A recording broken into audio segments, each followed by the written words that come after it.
Okay, welcome to the Rebellious Noise Pro Wrestling channel. I'm Scott, once again joined by Rob. How you doing, Rob? Yeah, I'm good, man. Really, really good to be here again, chatting wrestling with you as always. What we're going to do here is we're going to talk classic WWE PLE, or PPV as they would have been known at the time. We're going to be, of course, talking about Survivor Series 2002. We're going to enjoy it. Hopefully, the show together. Hopefully, a few of you live and on demand as well. So get your comments in. Let us know what you think of this event. And yeah, we'll be back right after this. Welcome to the Rebellious Noise Pro Wrestling channel.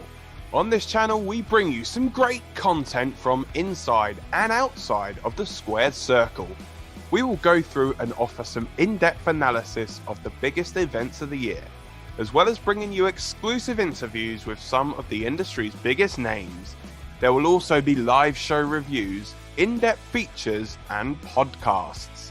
So make sure you give that subscribe button a slam so you don't miss any of the action.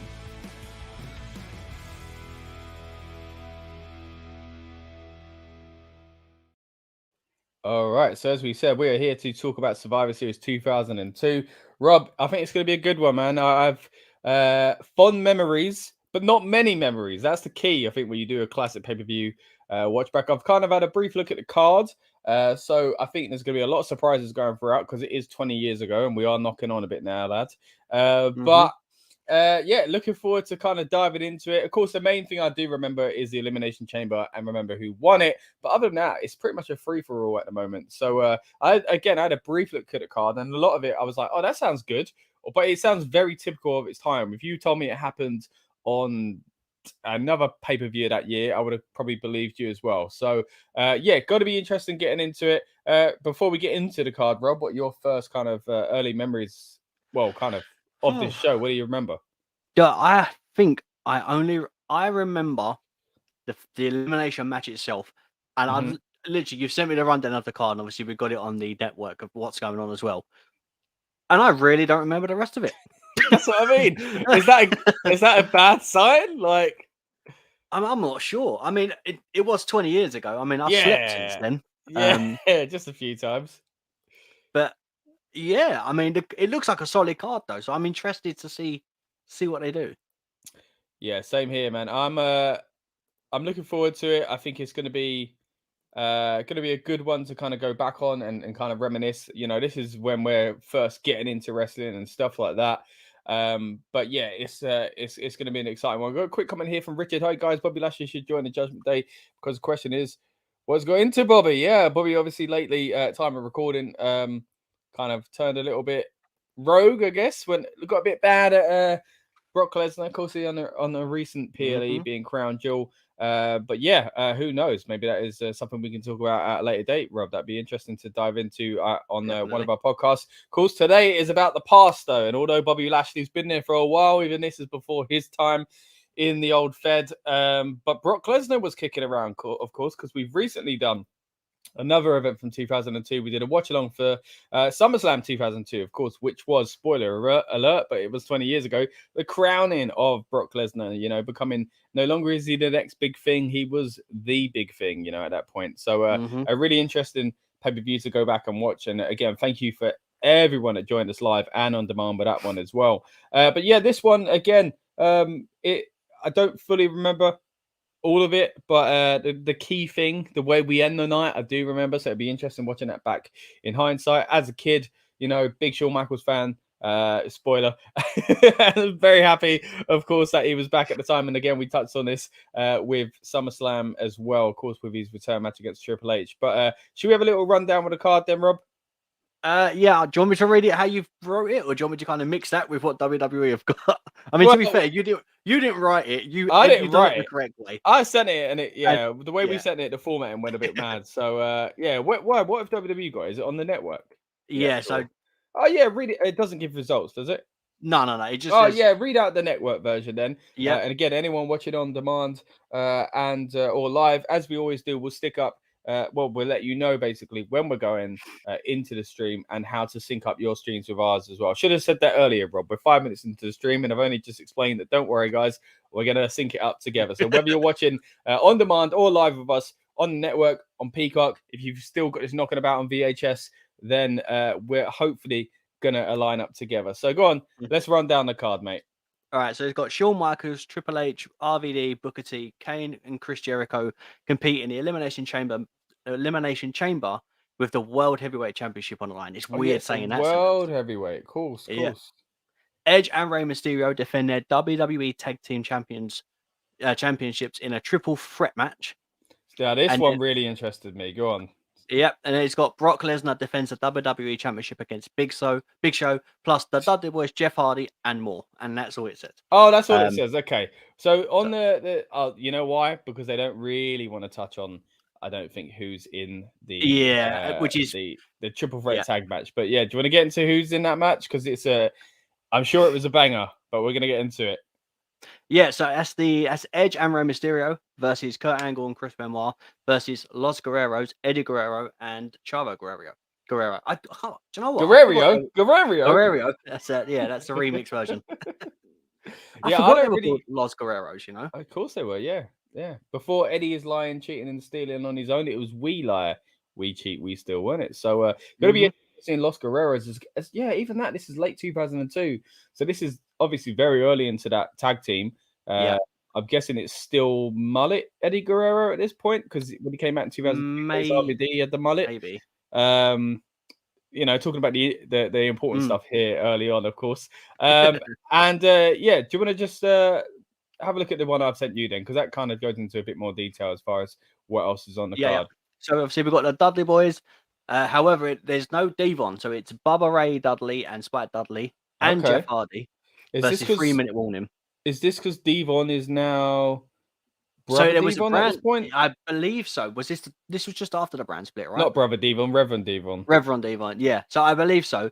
So yeah, it was Bubba, Spike, and Jeff versus 3-minute warning of Rosey, Jamal, and Rico. Man, what a tag team that was! Rosey and Jamal, were amazing.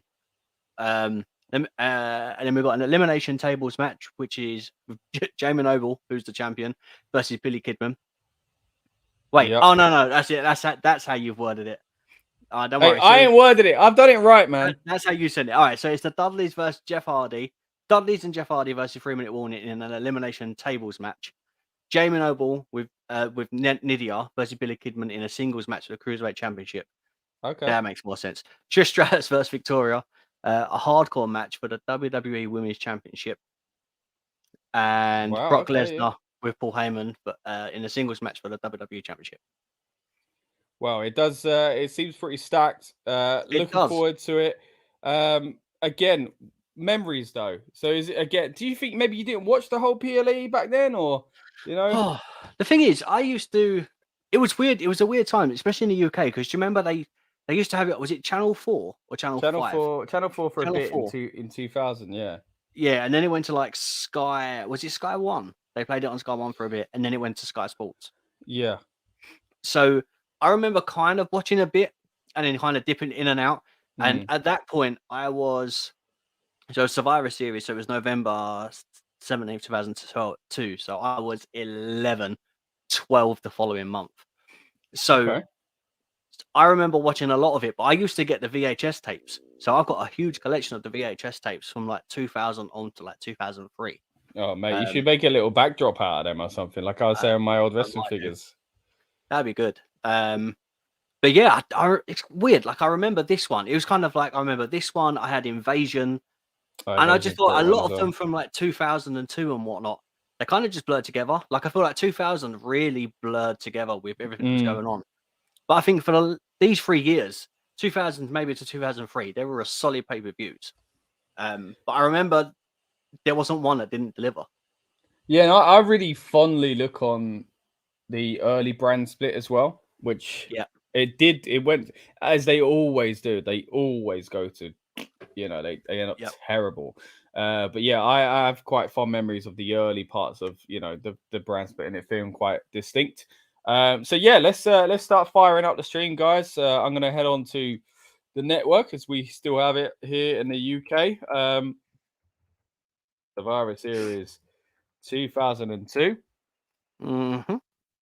And it is showing a runtime as 2 hours, 38 minutes, and 53 seconds. So I'm just going to pause it at the very start.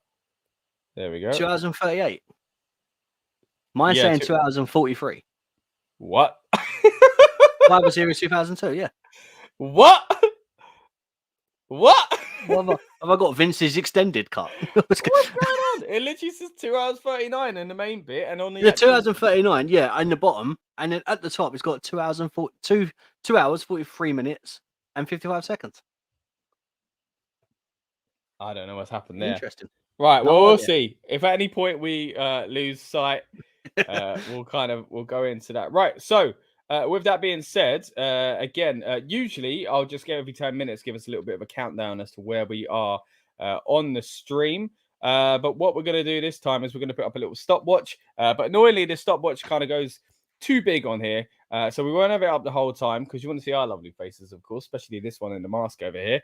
And yeah, so what we'll do is we'll stick this kind of on the side every now and then. We'll bring it up again to realign with people that are watching on demand or are watching live that maybe have lost their sync, or if like me and Rob, you seem to have two completely different time things.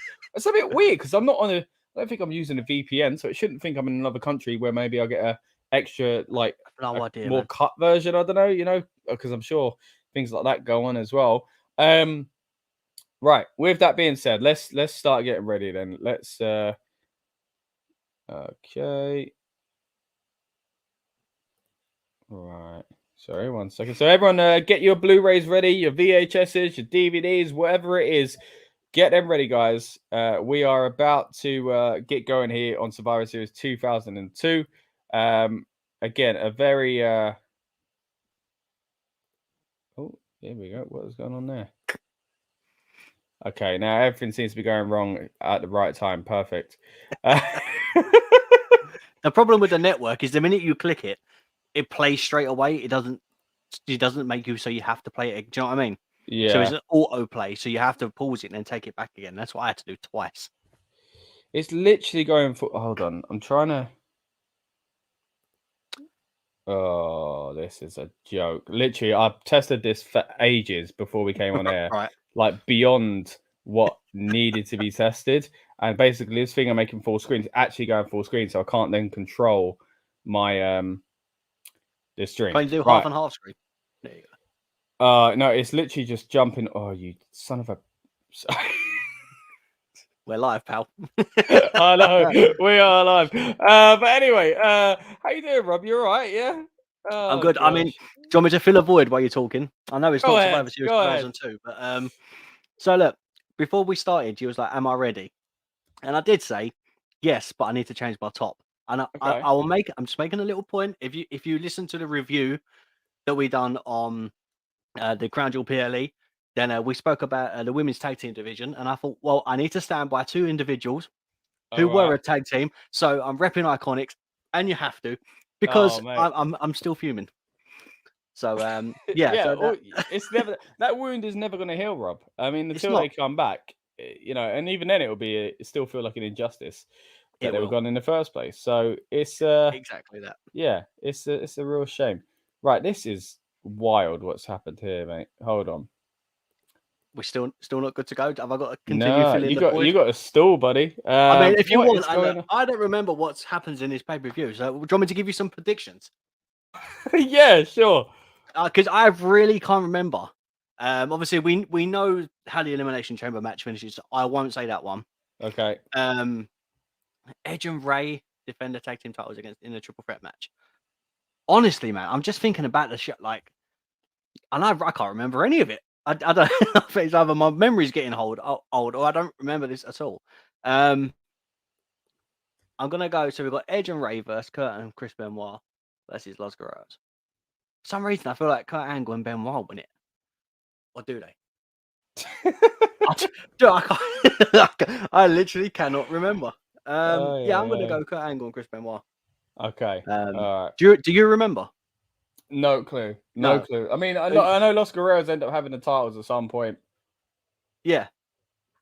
But I think is it early? Is it too early? Or did they have it early and then Eddie went on? So who's going into this as champ, sorry? Edge and Rey Mysterio. Yeah, that's what I'm thinking.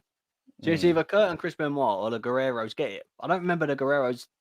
I don't remember them having it early. I thought they had it just before Eddie went on the singles run. I think they might have had it twice though. Oh, maybe. Don't know. Maybe. Right. I'm intrigued. Okay. You got it working? No, the version I was using ain't working, so we're gonna have to just use another one. Okay. So, Okay. well, this has really annoyed me. Google, get yourself sorted out. What a joke. So I'm trying to think what were the other ones. Jamie Noble versus Billy Kidman. Singles. See, I'm quite a bit of a. I'm not a big fan of Billy Kidman. Like his shooting star press. I think it was quite. He done it and he made it look good, right? But yeah, compare that to someone like Evan Bourne.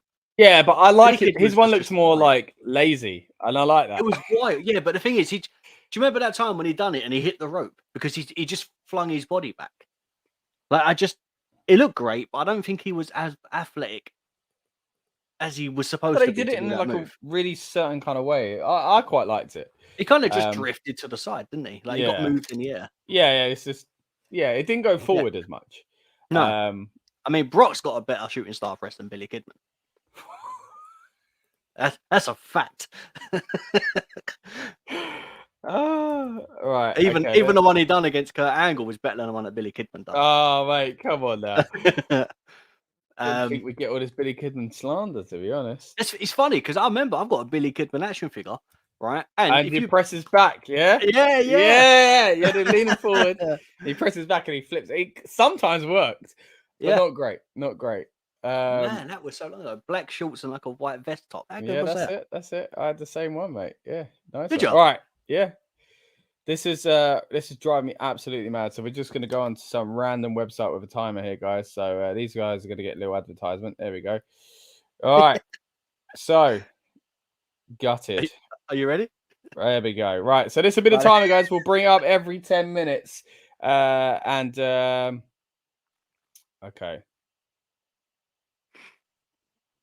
You got your thinking face on. Yeah, because I'm thinking, how am I going to press play on both these things at once?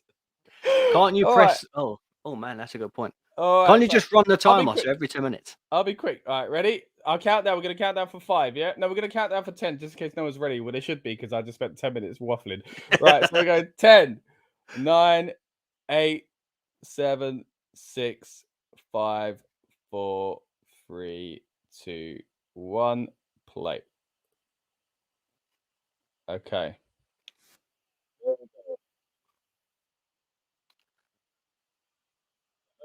On streams are lined up with us right now, and again, we'll bring the timer back in a bit.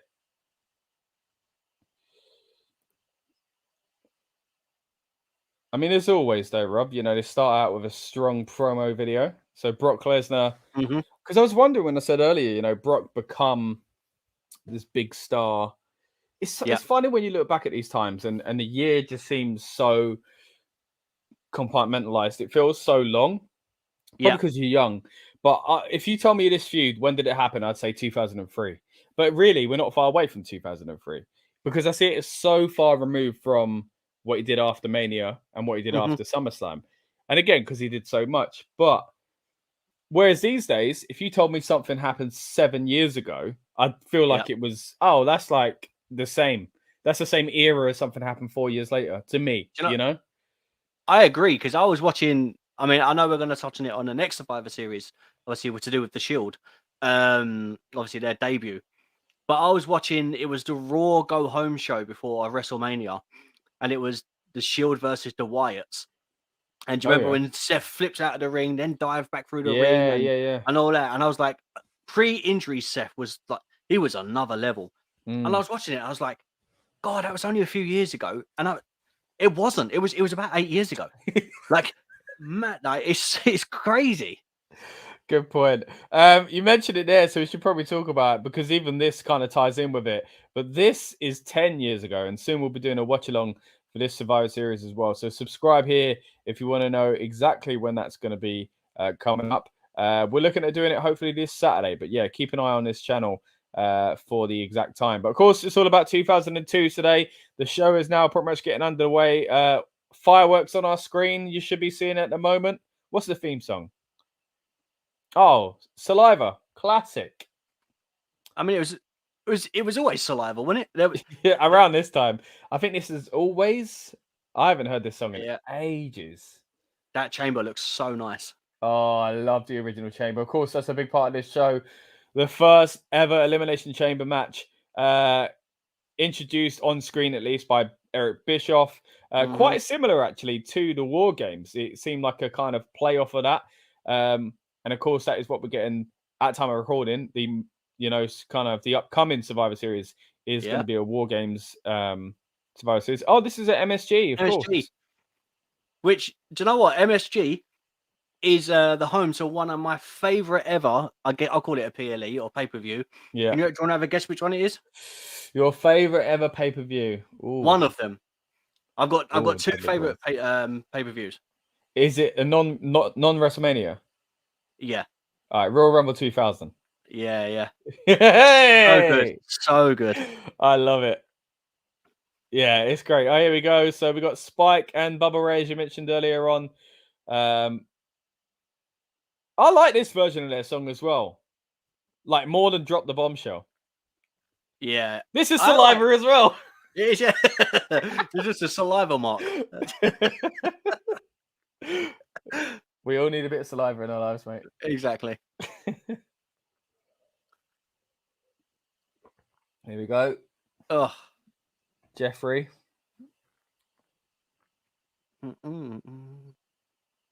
See, it doesn't look grand, of course, this stage. So I understand why they've moved away and the configuration of the garden's changed. But it's so classic seeing this. I don't know. I like that.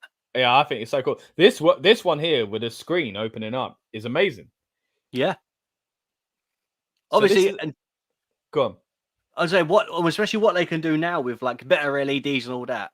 They can make that look so much better. I think they should bring that back for one, I think it's just the actual screen itself, because I think configuration of the garden's changed. That's why they can't do it, or they just don't need to do it. I mean, the screen itself, yes, but I can't remember when they done the garden last time for the Raw 25th anniversary or something like that. I'm sure they had it similar to this, no? No, I don't think they did. No, they didn't do the garden, did they? Oh no, they didn't. Because it was at Manhattan Center. That's right. Well, what's the other name for it? Hammerstein Ballroom. Hammerstein Ballroom, even. 3-minute warning, of course. Oh man, it's crazy looking at them, especially Rosey, and thinking how much he looks like Roman Reigns. That's crazy. Of course, I mean they are brothers, but yeah, but I mean, it's just when you look back at it and you think, do you know what? One of them went on to become Umaga. Yeah. Oh man, and as you said, obviously Roman's brother, but you can really see it, and I think it's nice to be able to see that and think of nowadays. I mean, Roman's just surpassed 800 days as a champion, by the way, which is obviously a huge milestone. Yeah, congrats. But yeah, like you say, and one of them goes on to become a superhero in training. So yeah, I don't like the acronym, but the abbreviator. It's not fair. Well, so early start here. Bubba now lifting up Spike. Sure, going to throw him out the side, outside the ring. Caught by Rosey and Jamal. Bubba Ray's having none of it though. Lays down and for some reason gives plenty of time. 3-minute warning for Jeff to jump on him. Jeff got some height there as well. He did. So this is just a 3-on-3 grudge match, I'm guessing. Yeah. I mean, it's not for any titles, it's 3-on-3. No. So we ain't got trios titles. But yeah, of course, at the moment, interesting seeing Rico wrestle as well. He didn't really wrestle much, did he? No. Although he was a good mouthpiece manager, and you know. Do you know what? When I was younger, I got him confused with Disco Inferno once. And Lash LaRue, do you remember them? I could see it though. Yeah. Oh, Lash LaRue. Wait, hold on. He was the one that had the big L and shaved on his beard used to come down around his face. Was he in WCW? Yeah. Or TNA or something like that? It was WCW, and I remember him. He may have gone TNA. I don't remember that far back. Let's have a look. Little bit of a what's up action there from Spike. It doesn't feel right if you get the Yeah, I forgot Jeff done it. Oh, with his legs instead. That was a nice little basement dropkick, though. I appreciate that. Oh, so he was just WCW, then he went to WWF for a year. He got a 3-year developmental deal in April 2001, of course, after the buyout. Right. He was sent to Heartland Wrestling Association, which I've never heard of.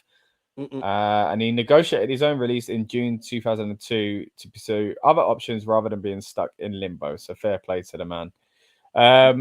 Did he do anything after? Or? Oh, mate, I've closed the tab now. Oh, come on now. We're meant to be professionals. He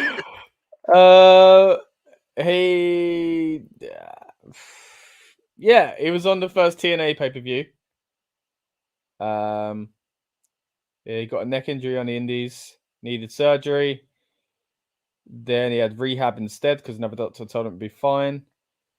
It was every now and then on Explosion in 2004. Ooh. And then a few times with Georgia Championship Wrestling and NWA Wrestle Birmingham, as in Birmingham, not Birmingham. It's a different one.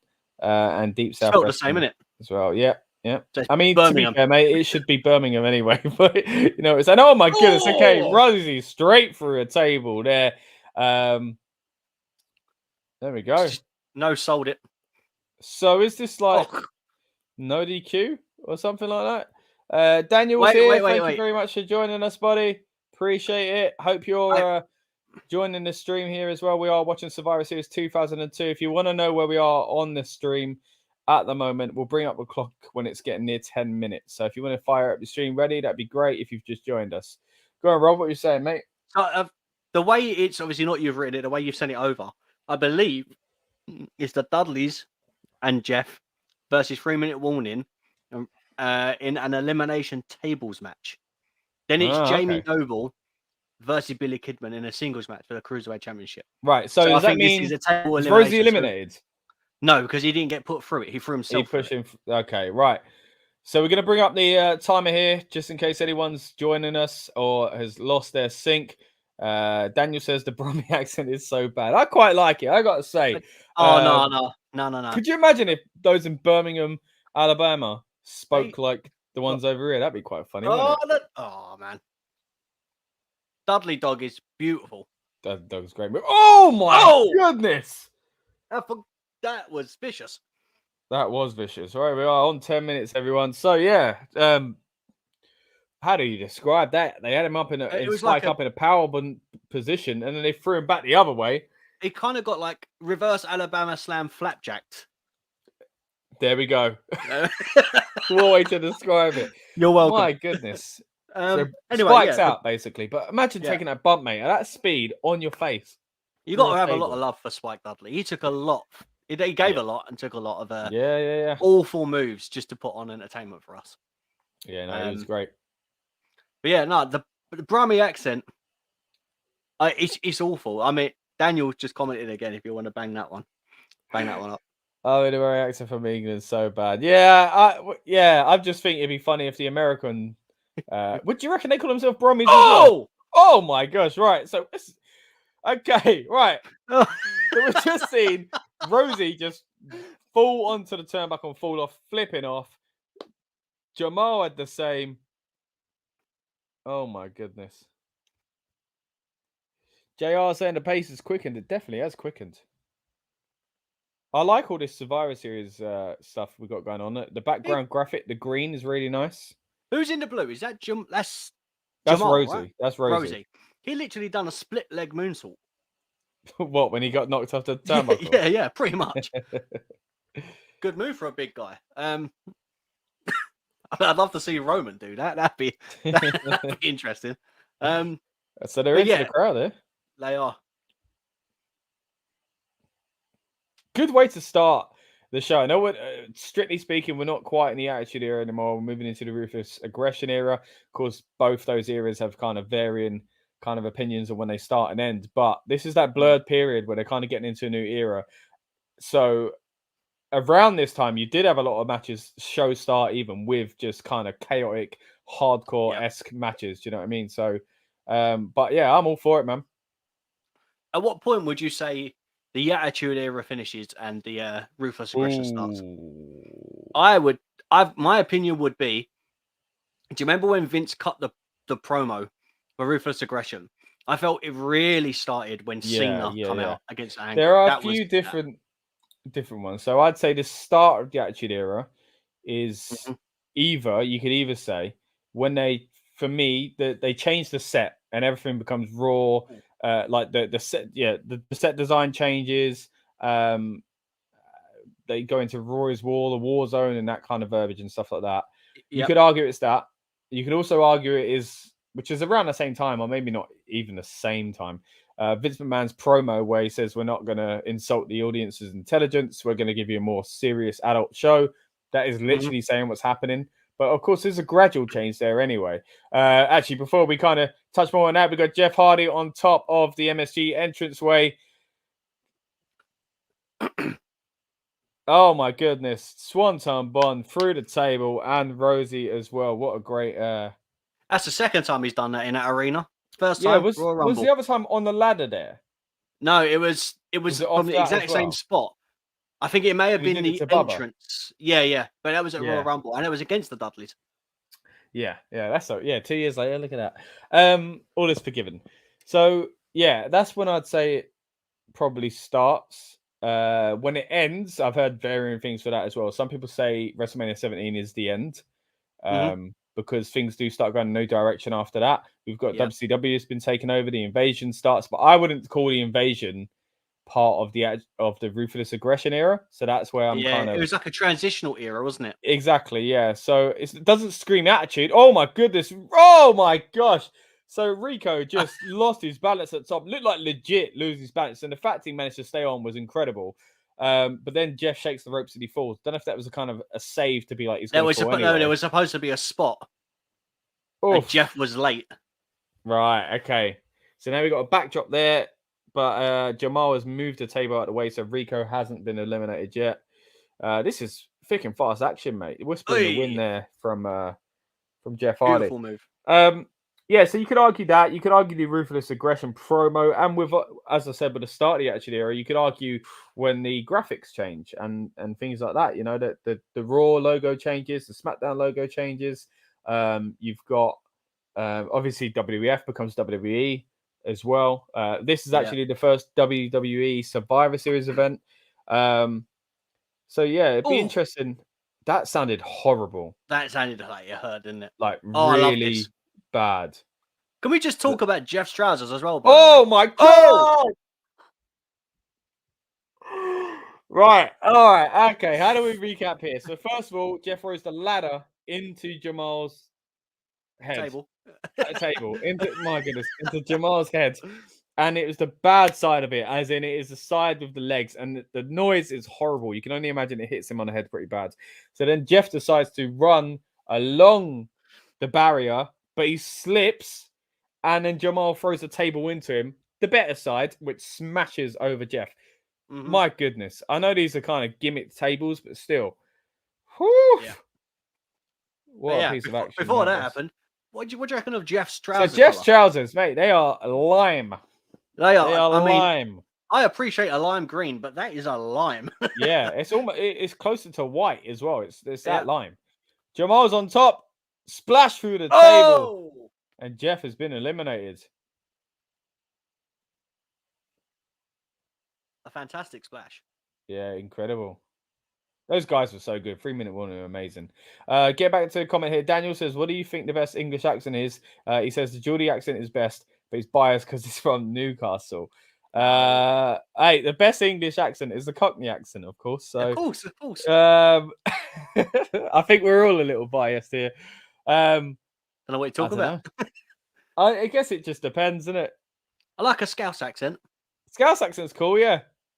I like the Geordie accent. Depends how thick the accent is. If it's like, and it's depends who's saying it and what kind of voice they've got as well. I think a female Scouse accent is quite nice. A men's Scouse accent's funny. No, they're both funny. Let's be honest. Scouse accent's funny. That's okay. Or even Scouse. So Daniel agrees with us. Scouse is a good accent. I do like Geordie. I do like Geordie. I like Geordie. I like Welsh. I mean, I'm sure there's loads in Wales. So I speak. Can you but speak still. Welsh? What? As in? Oh my gosh! Oh, Elbow off top work by Bubba to Jamal, straight through the table. Can I speak Welsh? As in, can I do the accent, or do you mean actually some words? just can you say the long? Of course I can't. I'd love you to try it. At some point, we just need to do it. We'll do like in obviously, football. We'll go to Wales.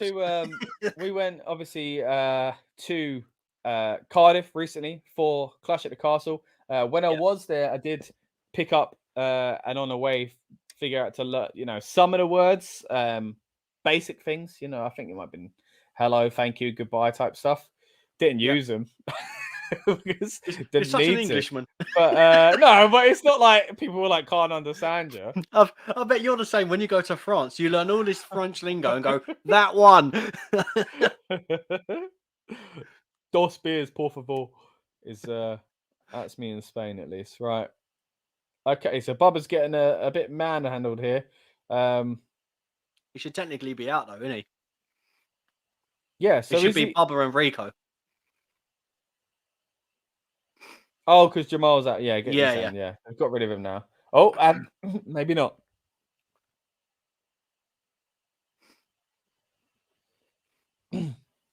That's a good point that JR raises there. You can't be disqualified. So who cares? Why is the big deal? There's such a flaw in this match type. Oh my goodness, what we got here? Oh, of course. This was when they got put back together. Is it? Devon makes a save, and this is when we get the reunited Dudley brothers. Dudley boys. My goodness. Flipped inside out there from that clothesline. Oh, this is cool, man.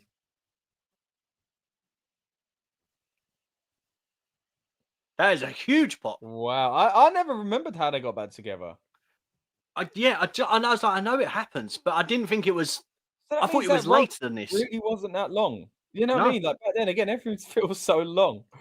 Here we go. You're setting up for the 3D through the table. A thing of beauty, of course, and almost as good as the 1D, should we say? If you don't agree, you're not Uzi enough. That's a fact. Uzi, yeah. Oh, mate, that was a great match. Really good, and what a moment there as well for Devon. That must have felt incredible.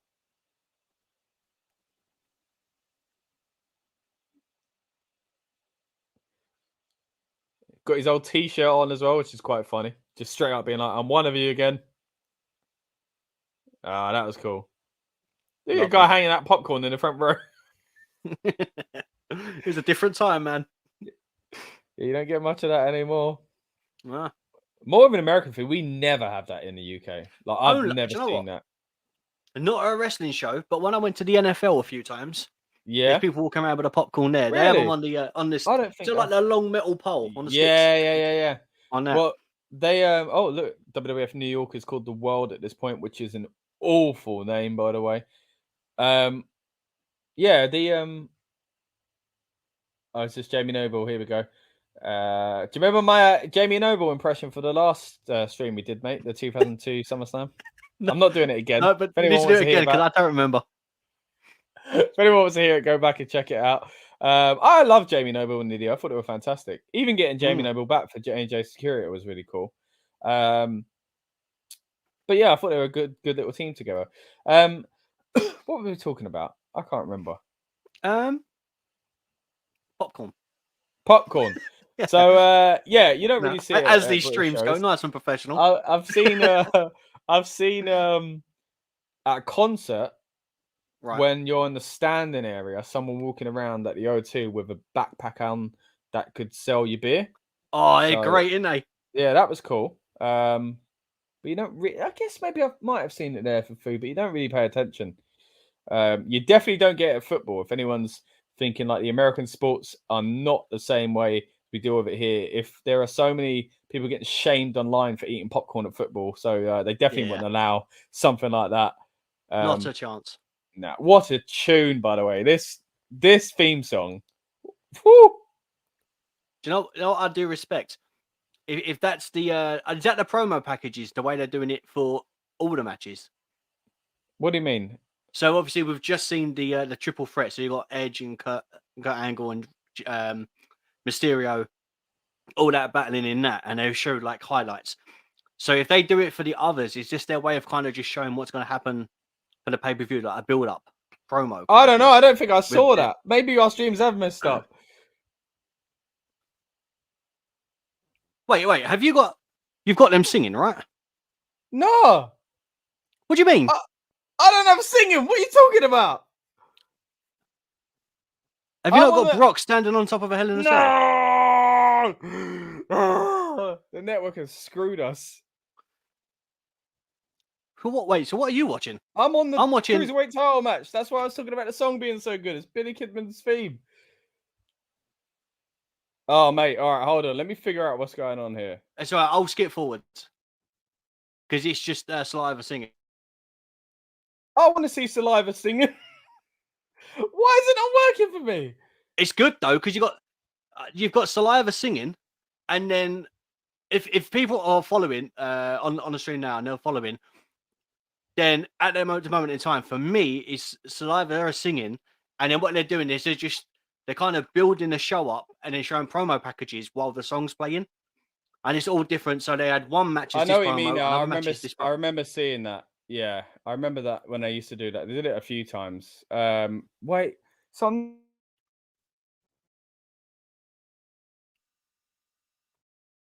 All right. So at what point in the Jamie Noble match are you? I've got RVD stretching on the match. I mean, hold on. Even if we do try and sync this back up, then people watching with us. Why have you got a version that's longer than mine? I did say it was longer, didn't I? This is crazy. Yeah. At what point in the match are you? Right. Well, it's hard to describe, really, but Kidman's been thrown out of the ring. Okay.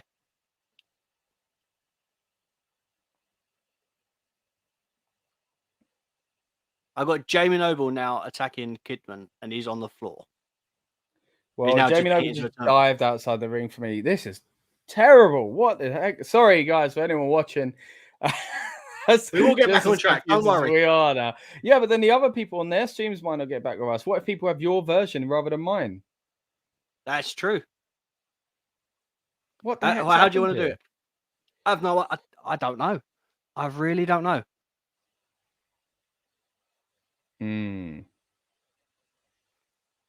You think we're watching the exact same stream? Well, yeah. And neither of us are using the VPN, so we're not even getting other. Why is there blood on the mat? I have no idea.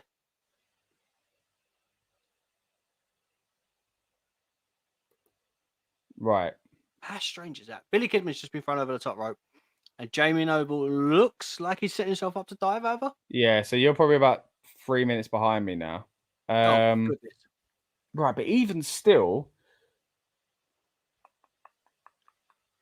Oh, Rico got a gash in his arm from the table match, which is why there was blood on the mat. Oh, did he? Okay. That's what I just said. All right, so my thinking would be, let me try. It must just be the performance. Yeah, the performance must be the only thing, right? So yeah, I'm assuming so. So I'll try and catch up. It'll be for rights and stuff. Yeah. So let me try and catch up to where you are. And then when I'm up there, I'll tell people where I am at that exact minute when it gets to like whatever the closest to 5 or 10 is. They can sync up to us. And then if you sync up 5 minutes later. Well, what we'll do then, we'll sync back up. We'll try to at least. I think the best thing to do is to sync back up on the 3 count. Right? Yeah, so you're going to have to miss this match. And anyone else. And I'll kind of describe it as we go along. And then when I don't know, even that. And then basically Kidman's just dived out of the ring, by the way. Like from the top rope.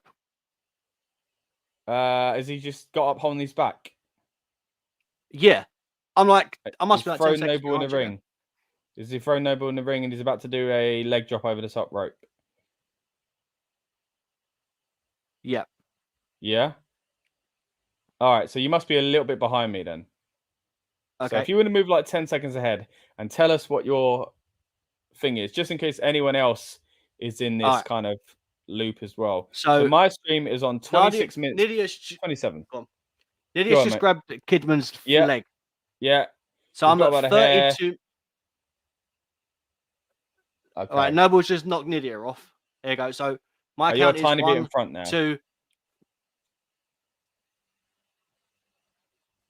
All right, so you're about There you 5 go. seconds behind me. So if you want to pause for like 3, 4, 5 seconds, Okay. and then start again. Pause. Yeah. We'll get there. Okay. All right. Underhook. Duck. Kidman counter. Backslide 1. No, roll through. Underhook again. Underhook. Hit. 2. Kick out.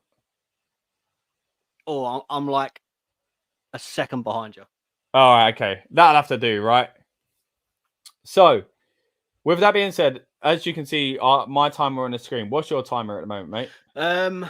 Mine is 33 minutes, and I'll tell you when. It's 33 minutes and 10 seconds now. Okay, so exactly 5 minutes. We're exactly 5 minutes away from each other. So, if you're watching on the stream, that's 2 hours and 39 minutes long. It says. Great move there from the top rope by Kidman, by the way. 1, 2, kick out. Then you should be on 28:29 right now. If you're watching on the stream, that is, what was it, 2 hours 44? 2 hours and 55 seconds. Yeah, then you should be on. You should be 5 minutes extra to what we're seeing on screen at the moment. Yeah. Apologies for the mess up there, but that is crazy. I have no idea why that's happened. Wow. Spike DDT from the top rope. 1, 2. That is insane. Kick out. Are we on around about the same time frame now? Yeah, I'm just in front of you, but what a mess. Right, if you count your 3, and I'll see how many seconds I am behind. Oh, that's insecurity. Madness. But yeah, obviously, as we said, I don't know, because it doesn't say like Survivor. It says Survivor Series 2002, and that's it. It doesn't say anything about having saliva on it. And even when you click on the jump to, there's no like saliva singing. I haven't even got a jump to thing. It's so strange. Are you watching on a browser? Like, I'm on Google Chrome. Yeah. Oh, there we go. Beautiful shooting star. I mean, that's debatable. 2, 1, 3. 2, 3. So you're about like 3 seconds. You're like 3 seconds behind. What we'll do is we'll keep Yawn going. Yeah. And I'll have to go ahead 10 seconds, and then I'll try and sync mine up with you. And I can tell everyone. 7, yeah. Yeah. Yeah. Press the 10-second button. I'll put the stream up, and you can time the 7 on that.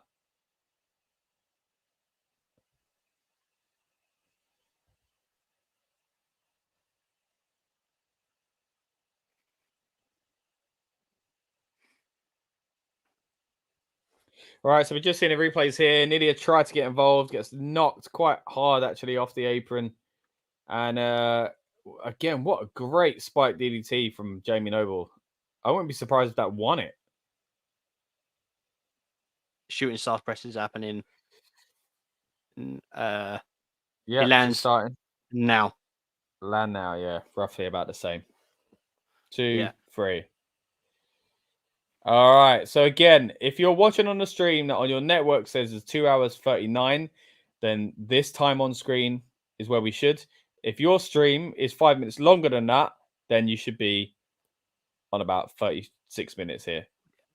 Have you got Kurt Angle on your screen? Yeah, Kurt and Benoit. Yeah.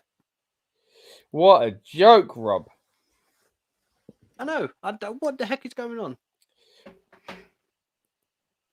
Like I said, I thought that maybe I had a VPN on, and it was it was assigned to a country where they don't have the rights to that song or something like that. But I'm not. And we're both in the same country, unless you've gone abroad and forgot to tell me. I mean, if I had, I'd definitely be a lot tanner than this. Plus, if I took the mask off, you'd just see the tan marks here, and that's not the case either. Bosom buddies. Bosom buddies. This is cut to Chris.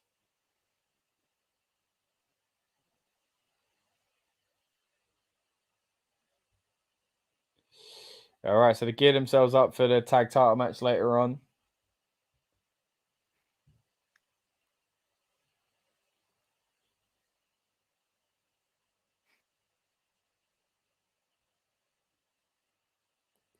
Does he want a hug instead?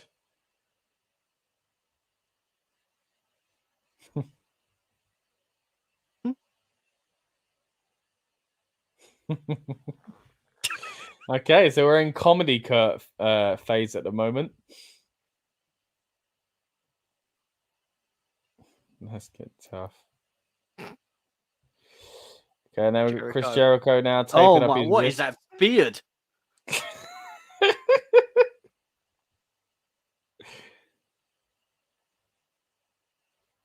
Would you ever grow one of them out? I don't know if I could have a beard like that. Wait, what's this? I don't remember this. Oh, we'll use this as a good timer. 8 minutes. Tell me when it gets to 50, tell me when it gets to 20. All right, 17, 18, 19, 20. All right, I'm like a millisecond behind you. All right, wicked. So we've got Victoria with talking to herself in the mirror.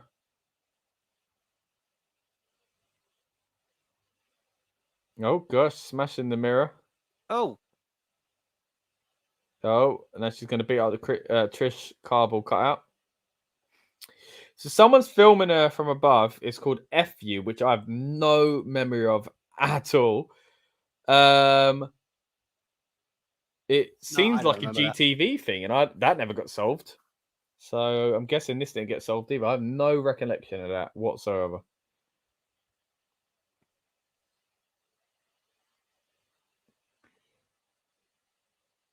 but I don't remember any of that. I don't either. Let's have a look. FView. Was it FView? F-view. I have no memory of that. FU. Does anyone remember FU? Someone's asking on Reddit. Wow, there's a forum that's come up from 2002 where people are talking about. So while you're doing that, I'm just checking out Survivor Series on the network. Obviously, I'm using the one on my computer. I'm just going to check it while I've got my phone with me. Yeah. I want to see if there's two different versions. Okay. Right. So someone said, unlike GTV, this is Covis the Conqueror on Reddit. It says, unlike GTV, that one actually had a storyline explanation. Bischoff ordered it as the GM, specifically to strike up controversy and offer the audience a peek at intimate backstage moments. I have no memory of that happening at all. No. All right. So this is very strange. So on the network that I'm looking at. Yeah, now, on your phone, yeah. On my phone, it's saying 2 hours, 38 minutes, 53 seconds. The minute you click on it, it then instantly jumps to 2 hours and 43 minutes.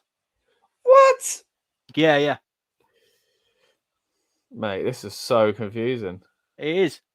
Cool promo package, by the way, that we're seeing. I love all the kind of orchestral music and stuff like that. So what did you say FView was, by the way? Basically, that Bischoff had ordered it in storyline to show kind of secretive backstage type crap, you know? So kind of similar to what, ironically, Bischoff would have been part of as well in TNA, where they had that kind of, you know, those shots to show people. Oh, yeah. That wasn't too bad when TNA done it. Yeah, I like that. It just seemed weird with WWE. And it seemed weird TNA doing it at the time because it wasn't the done thing. If it started like that 10, 20 years earlier in WWE, it would have been, in WCW, it would have been normal. But because like it was tackling the problem WWE have, which is, why are the cameras filming this thing? Why are the cameras in this dressing room? And why are they pretending it's not there? It tackled that really well, but because it's just not what the wrestling crowd were used to, it didn't actually do much. Just then, Victoria come out to what I can only describe as stock music, because I don't remember her ever coming out to that.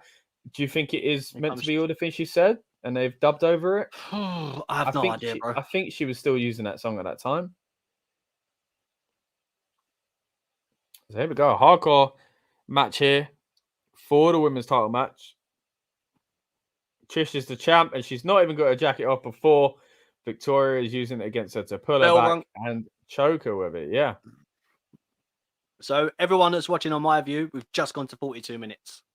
All right. As I said that. Crazy. Everyone watching on the same as me, we had just gone to 37. So I think it was pretty much an exact 5-minute difference, which is wild. Again, sorry everyone for this, but hey, network be networking.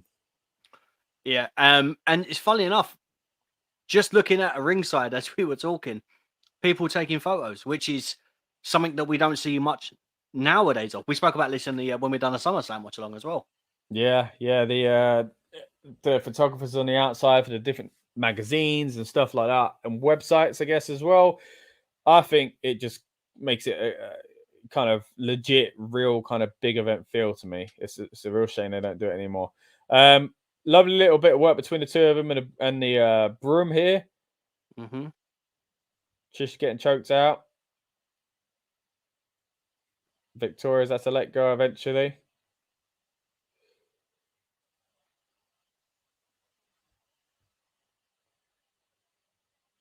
Be interesting seeing the women's matches when we look back on this era. But I think if there's any kind of that will kind of stand up is to today is going to be a match between someone like Victoria and Trish. Yeah. Victoria was cut above in her Mhm. time in WWE. Trish obviously improved and got better and better. By this stage, she's a really good wrestler, and of course, See- it's helped by the gimmick anyway. Oh, I was about to say it's funny because I think of all the female wrestlers that we had in this kind of era, this sort of time frame, Victoria, I would say probably Lita was better. Like I didn't. When people say how good Trish was, you kind of forget about Victoria. And I think she needs to be in that. Obviously, yes, Lita and Trish was the one that main evented that Raw, and they had that moment. But yeah, Victoria was good. She was really good. yeah. Victoria, Jazz, and Gail Kim. I mean, Molly Holly. Molly Holly, yeah.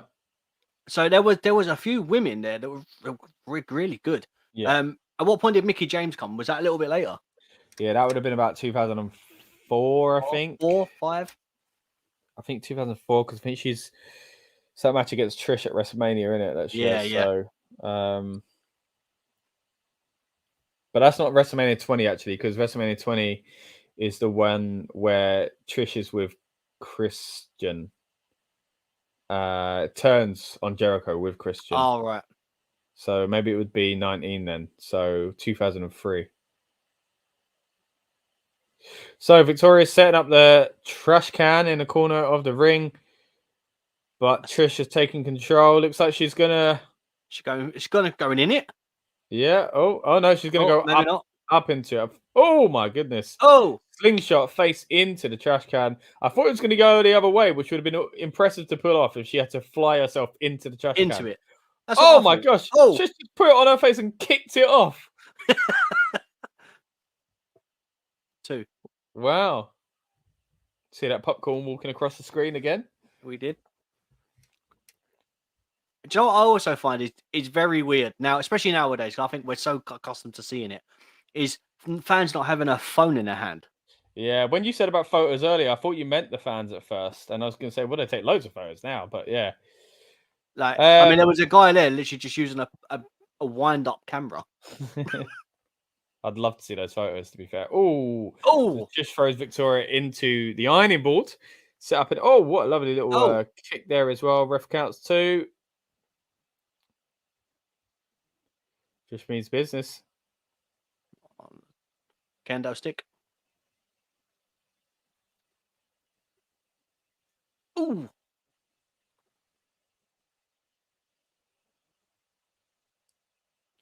Tell you what, of all the things that you could be hit with, I think the kendo stick has got to be one of the worst things, right? That and the strap. They sting. It also just makes a really good noise, though. So, kind of like that. Depends how you hit it. Oh, blood from Victoria there coming from the nose. Oh, Trish tries to do a little Hurricane Runner, but instead she's been caught, and she reversed that as well by lifting up with the trash can lid. Smack over the head. What a match this is. I mean, it's always strange now seeing hits to the head. But other than that, very impressive from these ladies.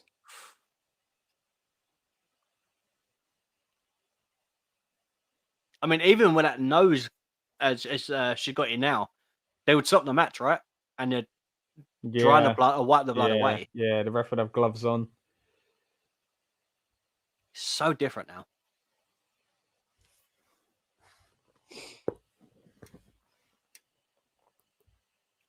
Is my Okay. oh Mirror.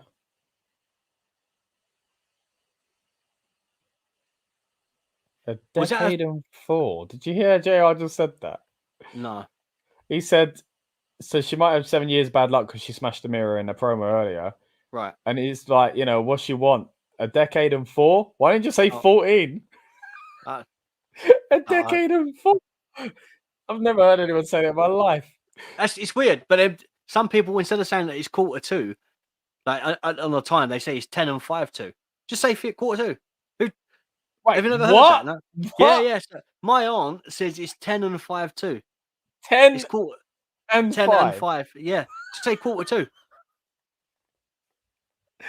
I've never heard that in my life. Have you 10 not? and 5 too.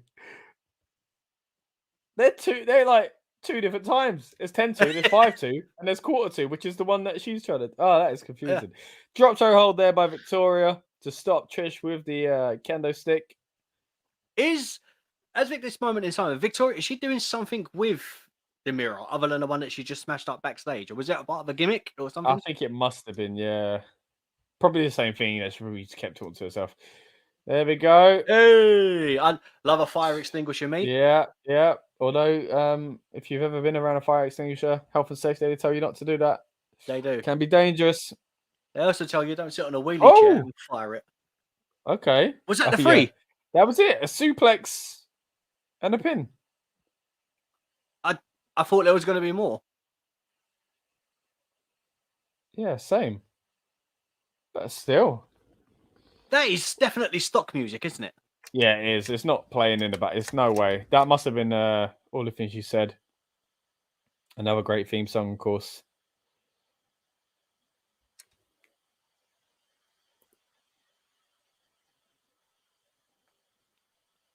I'm really confused. That was such a weird ending to the match.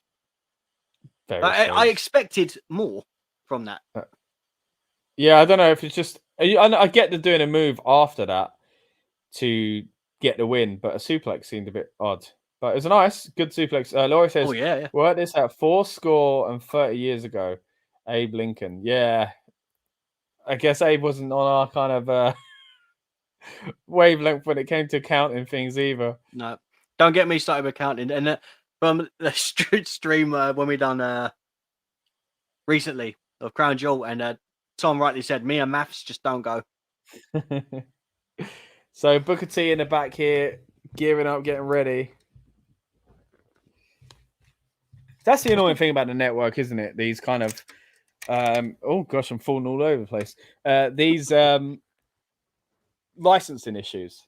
Yeah. You know, I mean, it's causing an issue with our stream, of course, but also yeah, definitely. Yeah. Or an Xbox promo in the background here. Blip. Oh, that's annoying me. What is? Look at the Xbox, look at the X, and then just look further down. There's little bubbles on it. They didn't get that wrap on well. That sounds real petty, but that's going to annoy me. Look at it. Oh, I can see it in the corner You now see by it? the mic. Yeah. Is it irritating you? Oh, now you're pointing it out, mate. Yeah, it weren't at first, but okay. So anyone that's watching live with us, or maybe have lost their sync or watching on demand, this is where we are in the stream at the moment. But if for some reason your stream was written down as 2 hours and 44, was it? Whereas mine was 43, and mine's 2:38:53. Then annoyingly, yours is going to be 5 minutes on top of that, so you should be on 51:28. Yeah. But if you are on a stream that is 2 hours 38:53 long, then this is the right clock for you.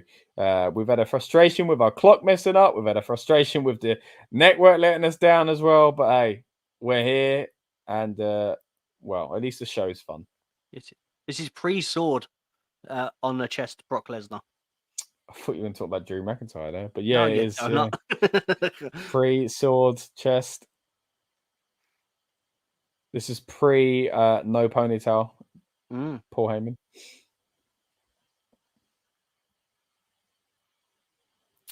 Is this where Heyman turns Turns Brock? on Big Show. I'm sure. Yeah, I think so. Aligns with Big Show, right? Yeah. Again, it's feel another like it. thing that feels like 2003 to me. So we're going into that.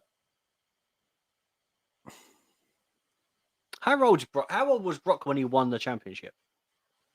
Was it 24? 20, 25, I think. 25.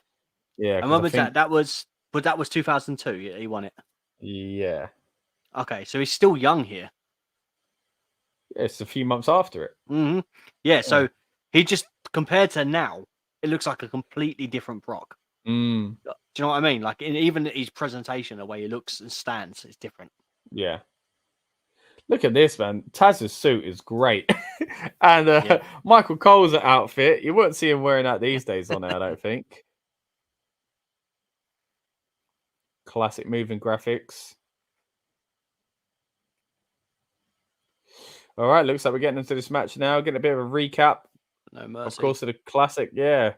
Hell in a Cell between Undertaker and Brock Lesnar. This way he gets on the top of the cell, is it? Yeah, there we go. Poses with a belt.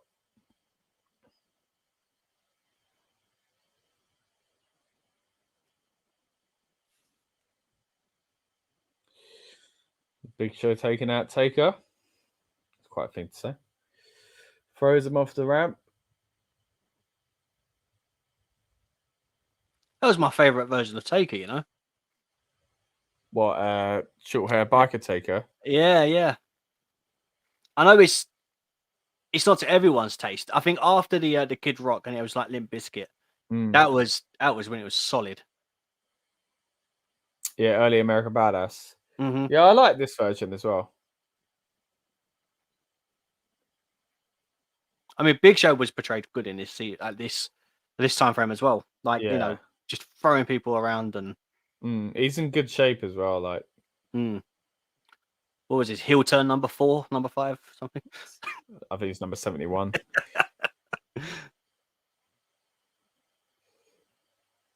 Whoa! What a camera shot!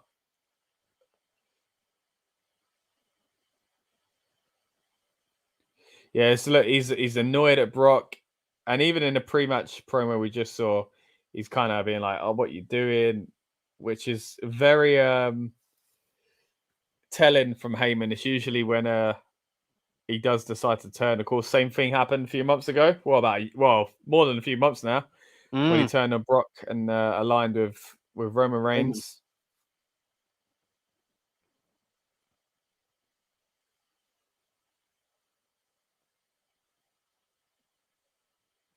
Brock looks weird and he's just like a set of jogging bottoms, if you know what I mean. Yeah. I'm so used to him coming out now in like a flannel and jeans and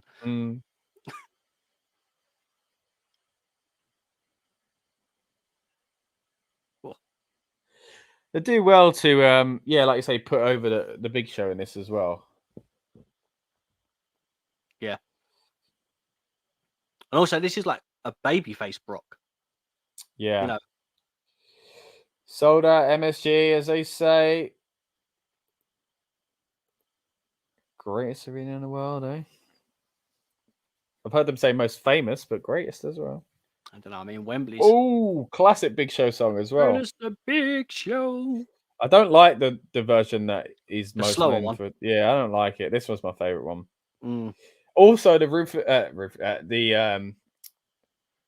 WWF Aggression CD, the rap album they did. Oh yeah, that version is good as well. Even faster, that one. Is that when DX had Run DMC? Yeah, it's a great album. First album I bought, mate. Was it?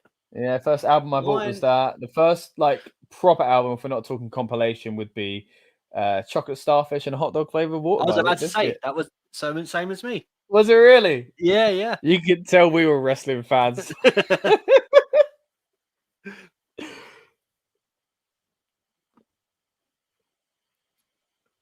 Was this Brock's remix version or is this the original? Because the one with the remix with the DJ scratches and stuff, isn't it? Oh yeah. Yeah, that's that version. Do they not have that anymore? I Don't think so. It used to be a lot more DJ right, scratches. Yeah. Yeah, there was. It's in the little gaps, isn't it? Yeah. And on this, does it not have that anymore? I don't think so. Oh, That might be more ruthless aggression, Brock. That's what annoys me about like Bret Hart's theme song as well. The fact that they just redid it, and the Rock's. I mean, the Rock's gets redone all the time, but same as that, the Rock's best version for me is the one he used in 2000 with a guitar. Is that the Hollywood one? No. Before that, the one with like proper. It's like the main one he uses now, but had a heavier guitar in it, rather than like chords, basically power chords, rather than like the solo going mad like they do now. I'll have to send you a link, but there's a video of the Nation of Domination's entrance music transitioning all the way through, and then you finally get it to the Rocks. And different versions of the Nation before Rock becomes the Rock. I'd like to see that. Because his first song was like that, wasn't it? And then it goes into the Do You Smell? And then eventually you get the If You Smell, and then you get the Hollywood one that you mentioned. My favorite. Really, I like it because it's different. It's the guitar is just so much more like Rock being manhandled there. That. Yeah, it's quite powerful. Like it's slow, but like a lot of the notes are quite impactful. Okay, so after getting thrown about there, Lesnar throwing some heavy punches there. It looks like. Lesnar straight on Big Show. So I'm in about a minute's time. We're coming up to the hour mark on my stream. I'll let you know when it is. All right, yeah. So if you're on the same as me again, 2 hours 33, so 38 and 53 seconds, then you should be seeing your timer at this point here. Add 5 minutes for that. You'll be on Roberto's.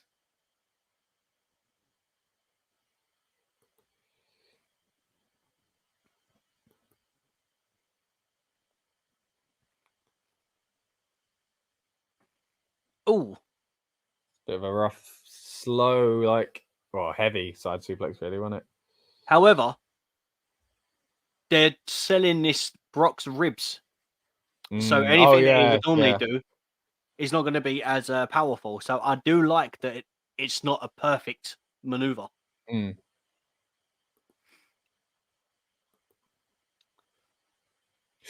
Oof. German suplex, such a risky move to do anyway, trying to get the person above your head, but to do it to someone like Big Show, wow. So we are coming up to the hour mark now. Yeah, that makes sense, because again, we are 5 minutes behind. If you're on my stream, how annoying, man. Like next time, because we found out just as we were about to press play, and it was like, we're just gonna have to see what happens. But I'm literally 1 second behind you. Oh my gosh. Oh, the ref. Oh my goodness. Horrible bump for the ref there. But yeah, if belly to belly, it was very impressive early on. Yeah, in future, like you think, well, if you're watching on Peacock, if you're watching in Spain on the network, I'm guessing they've got the network as well, for example, that it would be the same flipping stream, clearly not. So we'll have to keep that in mind going forward. But every time I've watched other people do watch alongs, they kind of act like everyone's got the same feed. He punches the chair away, but can't stop the second as it goes over his head. Dizzy a little bit because Brock's picking him up for the F5. Wow. That's a good looking F5 as well. Here comes the ref. Oh, okay. I think I remember. 1, 2, and here he goes. Heyman pulls him out, knocks him down. Wow. Knocks his hat off and all. Knocks his hat off, yeah. You can see he was a bit annoyed about that. The weird thing is that the ref pushed Heyman out of the way, which he didn't really need to do. The look on Heyman's face there, wow. This is a great example of a big man match that's been so impactful, so impressive what Brock can do anyway. What a specimen, Do you know what? But it's just so fast. The match is nearly over already. Yeah. Oh. Okay. Brock into the chairs. Chair shots there, yeah. Choke slam. I like Big Show's choke slam where he goes down to the knee. Do you? Yeah. 1, 2, 3. It's over. I said, we're on the stream. If anyone's watching the one I've got, which is 2 hours and 43, we're a second behind. So you should be at 1 hour and 2 minutes and 20 seconds now. All right, yeah. But yeah, no, look, I appreciate it, like the choke slam. But I think, do you know at that moment where Kane used to do it, and he just picked them up and just threw them down? Yeah.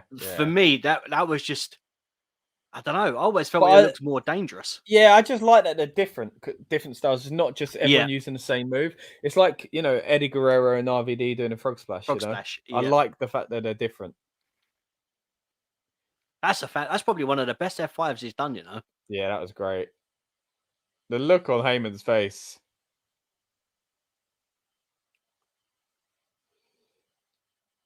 Yep, shoves Heyman. It's funny as well, because naturally, if you're being pulled out of the ring, your hand's going to go on the mat to try and stop yourself. Yeah. But he's still cleverly, the ref still goes, I can't put my hand there. Yeah. Because that'll be a free, you know. But then again, I think even holding the ref is breaking the pin, right? Yeah. Like touching the ref is alone to break the pin. So, but again, you want to kind of make it clear. Is a ref come out after seeing something happen with the chair, come out and was still willing to do the count? So why did Big Show get rid of the chair at that moment? To hide it, if they were going to do the count anyway. Yeah, I guess at that moment they're doing they can't call something they were in the back for, I guess, isn't it? Yeah, so if you're once in the ring, so now they can. So they've just hightailed out of there in the limo. Mate, I'm getting caught up in this. I was going to go. It'd be interesting to see where this goes next. As if it were 20 years ago. I can tell you if you want, mate. Yeah. Spoiler.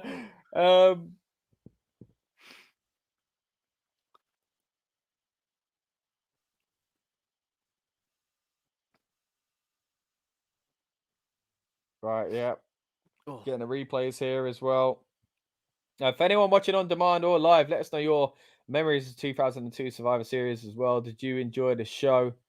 Is it one you look back fondly on? What about you, Rob? I mean, Survivor Series. What ones stand out to you? I think this one does to me because of, now that I'm watching it, I'm starting to remember some of the stuff, but mainly because of the Elimination Chamber. Joe, I think some of the matches on the card, as we were reading them, threw me off because I don't remember most of them. I remember the outcome of that one. Obviously, we know who wins the chamber. I remember now the elimination tag that we see at the beginning. But yeah, this one's really good. I think for me, 2001, I remember quite fondly. Just a winner takes all, right? That was, wait, was it 2000? Yeah, no, it was 2001 when we got Billy Gunn, China, K Quick at the time, and Road Dogg. Do you remember that? Nah, that would have been 2000. Was it 2000? Surely. No, I don't know. I think K Quick was gone by then, because 2001 would have been WCW versus WWF. Or the alliance. Let me have a look, Ski. I think a lot of people remember 98 fondly.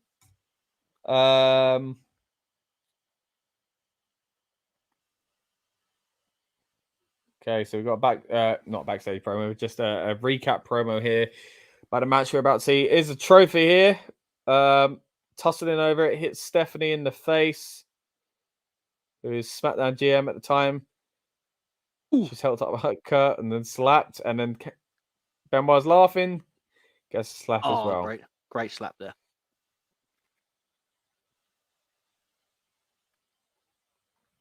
So they're tag champs. Yeah, there we go. Mullet Eddie, as I suspected. Why would they have an interest in who wins that? I have no idea. Yeah, it's got to be 2000. Wow. Yeah, what? K Quick? Yeah, I'm just going back now. I'm looking at the 2001. Yeah, and that was the that was the winner takes all. God, so I thought that was a lot later. We're a year removed from the invasion here. As well. So we're seeing the effects again, of course, with a brand split of the two companies, or the three companies if you count ECW as well. Yeah. No, it was 2000. It does kind of linger on a little bit because it goes to Vengeance that year as well, which is the title match, of course. Remember what I was saying? I was like 2000, 2001, 2002, and 3. Kind of there's that moment when they do just feel the same. Because I'm looking at the card now, and my goodness, is it good? Austin versus Triple H, no contest. That was. Do you What remember year that is one? this? This What was the year? 2000. Dudley Boyz and the Hardys against Edge and Christian and the Right to Censor. Kurt Angle versus The Undertaker. Is that when Taker wore them horrible pants? No, I think that might have been Fully Loaded or Unforgiven. The Ivory versus snakeskin. Lita. Yeah. The Rock versus Rikishi. Cool. You saying Austin and Triple H? That reminds me that the year earlier is the Triple Threat where Austin gets taken out of it because he's run over. A Big Show gets put in and wins the title. I remember that so fondly.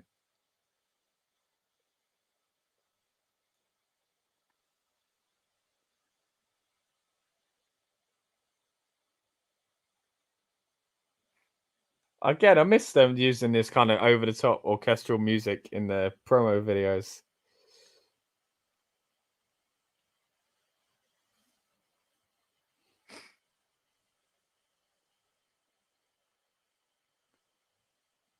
So Edge and Ray have only just picked up the titles.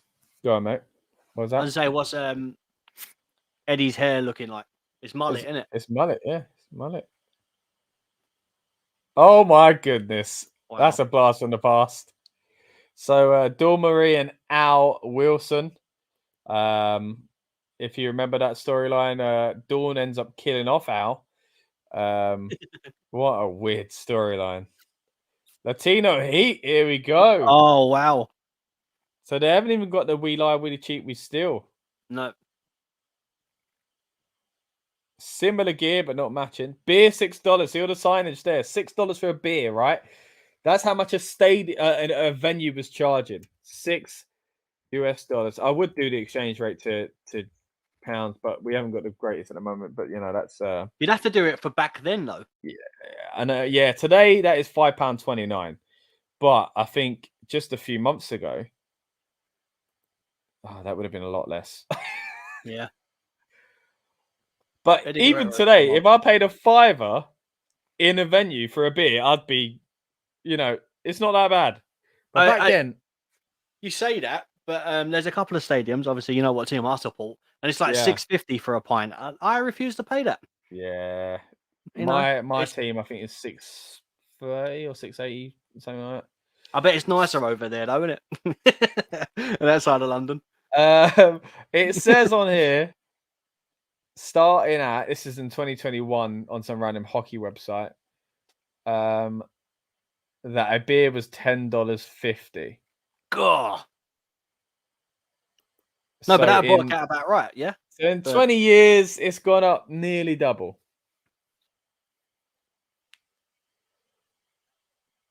Anyway, Kurt Angle here on his way to the ring to a chorus of "You Suck" chants. Of course, the chant that he would embrace. Lovely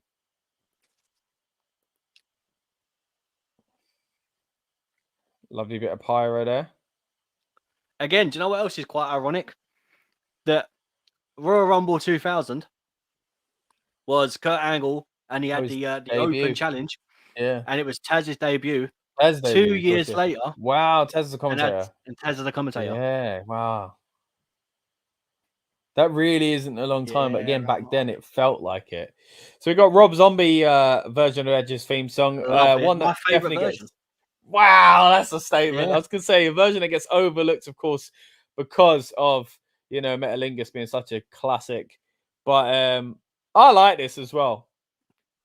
It's very of this Edge as well. It's that weird transitional period for Edge, when he's becoming they're trying to push him towards the top of the cards. He's still dressing like Edge and Christian Edge, but he's a little different. Good song though.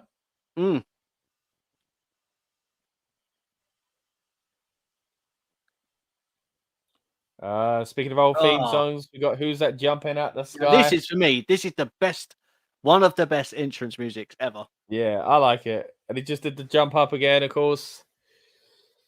Where is he? He must be at the side of the stage, right? Yo. Little concert there. Yeah, as much as I like POD, and we've interviewed POD, if you want to check that out on the main Rebellious Noise channel. And we actually, I think we asked him about Rey Mysterio's theme song. Yeah, there we go. Walking through some security in the crowd now. But as much as I enjoy that version, the Booyaka 619, for me, this is classic. This is Rey Mysterio. Like, I'm not saying that the POD one isn't, but I just think when someone that's says to Rey us of our Mysterio, generation, though. Do you know what I mean? I think the Booyaka song has been used since I'd say at least 2006. No, probably earlier than that. To be fair, 05 maybe even 04. So he's had it, of course, for way longer. So many people would have got in and out of wrestling in that time alone. You know, within a 10-year spell, when only known that. So if anyone hears that song, it reminds them of being young and Rey Mysterio. But for me, I wish when they did that 20-year anniversary that they let him come out to that song. But whether or not it would have got as big of a pop, I don't know. I think if our age was there, I think it would have had a bit different kind of reaction. Same as Triple H, the song "My Time" to me is classic. incredible. Yeah. But yeah, obviously that's a different. Saying that though, my son's got beef with WWE. Why? Kind of. So his favorite wrestler is Ricochet. Okay. Right? I can't blame him. But he's had different music, hasn't he? So in 2K22, it's not the Ricochet music that he loves. So he uses Ricochet. What's the Ricochet one? Is it the one? So it's the the one and only, and it says one and only. Yeah. Right? Is he not using that anymore? He's using it, but they say it's a different song, and they just use the one and only in it. So now, when he uses Ricochet, he turns the entrances off because he refuses to listen to it. I like the sound of it. Our son's a man of principle. Yeah. Can't you edit the themes though? You used to be able to edit the themes. Yeah, but I don't think the old one's on there. But I just can't you put it in? Oh man, I'm probably dating myself here because on the 360, you used to be able to add your own song. Yeah, you can put your own songs in. Yeah, because of licensing, you can't do it on the Xbox One. You might be able to mod it on a PC though, but I don't know. Oh man. But yeah, so he either just doesn't use Ricochet that much, or he'll turn the entrance off. I like it. All right, here we go. Double team now from Edge and Ray. So we've got a match, of course, where it's only two allowed in a ring at once here. So we're going to get a little bit of an interesting dynamic. Who tags in who here as well. Sure, you get a few sneaky tags on the shoulder and all that. Where we are on the stream, guys, if you are on my version, we're on 1 hour and coming up to 10 minutes, as you can see. Plus 5 minutes to that if you are on the version that Rob's on, which is 2 hours and 43 minutes, annoyingly. Because again, the WWE Network let us down. But anyway. Love that. See, do you know what? I love that about this the angle that they've got for this match. Whereas it only allowed 2 people in at a time. So you have to tag in from somewhere else. So you're trying to get everyone in. So you got to stay away from one corner. So you limit yourself off from the ring from them people. So I think it's a good way to kind of bring another team in. Obviously, Angle punched Chavo and tagged himself out. You know. Oh, right there. Jumps off the rope.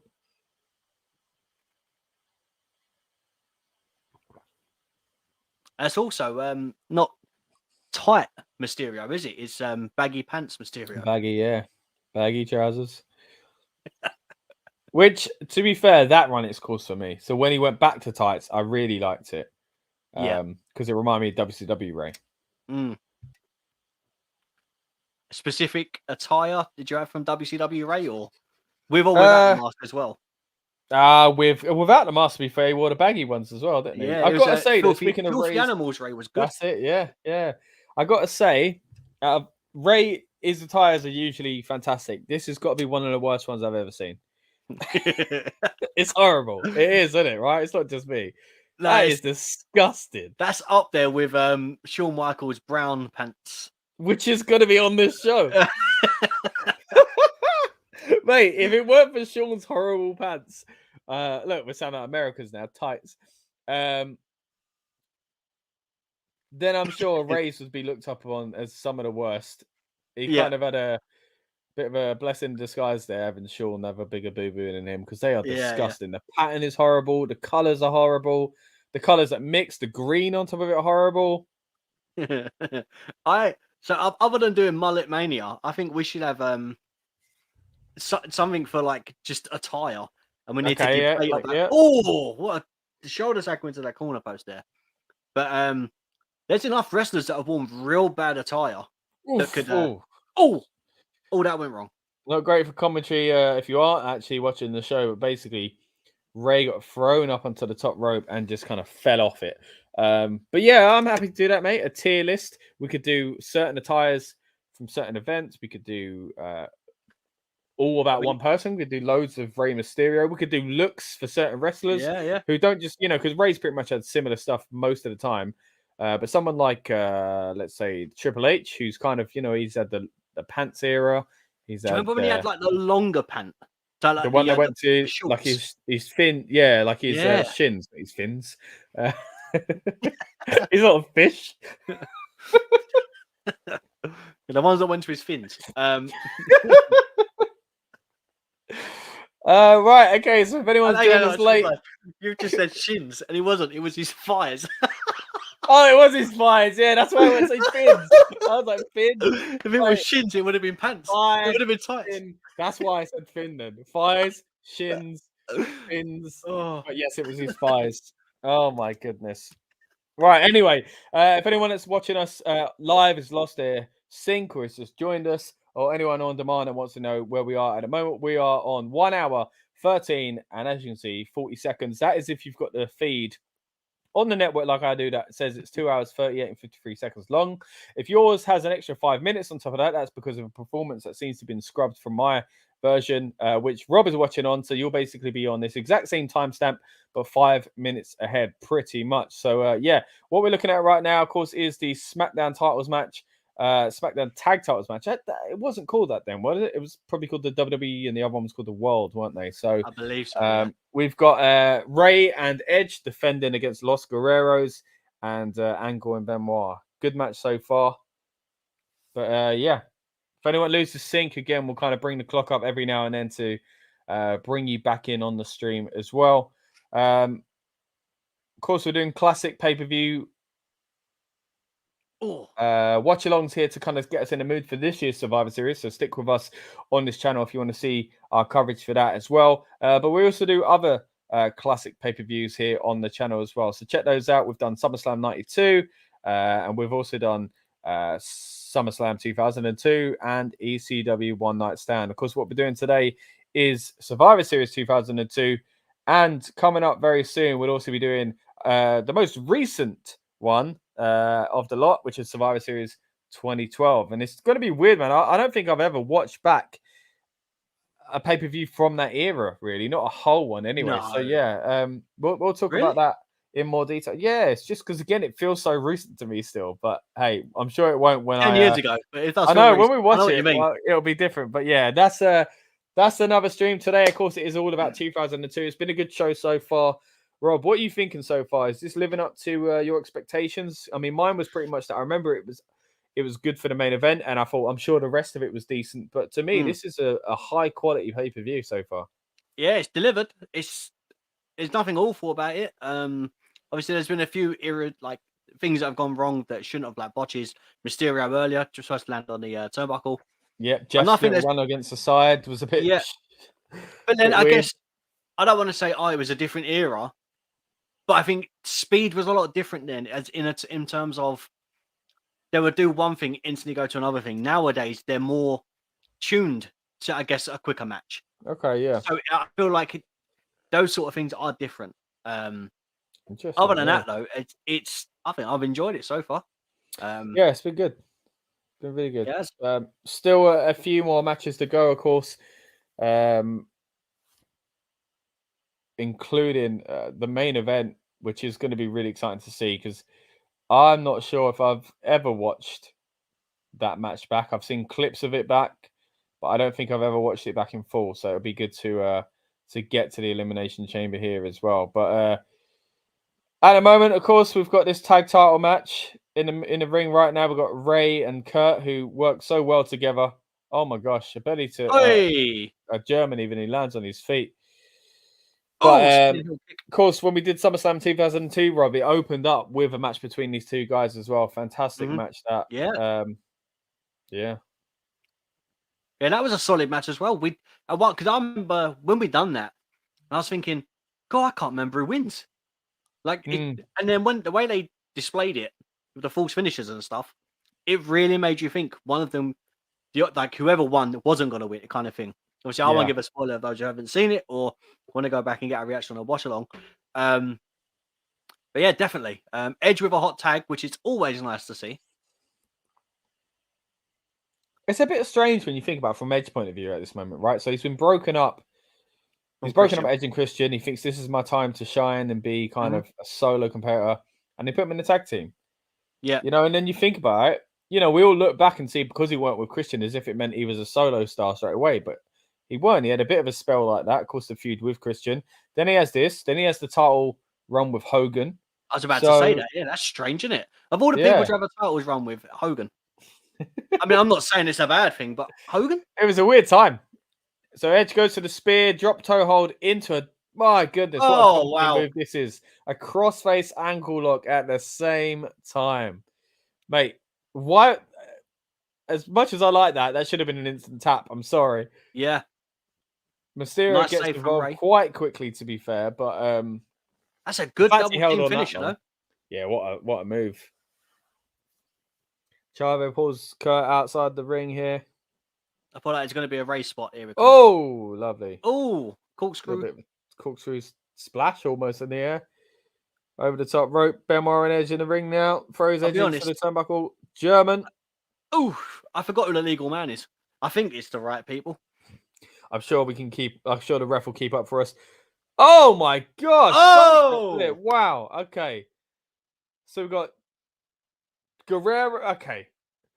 I'm confused. Who's the legal man? One or two of the Germans. He was about to hit the second or the third, as in German suplex, not German person. Oh my gosh, he had him set up. Guerrero dives off the top rope, sunset flip, powerbomb almost, while the German suplex continues. He's now been thrown out the ring. Benoit picks Edge back up to go on to the German suplexes. Wow. Just like the first match, mate. There's so much to talk about. There is. Okay. Fans are really behind the Benoit taunt here. He's going up, of course, for the... Oh my gosh, he went for the frog splash, but in that time, Guerrero hits the frog splash very quickly.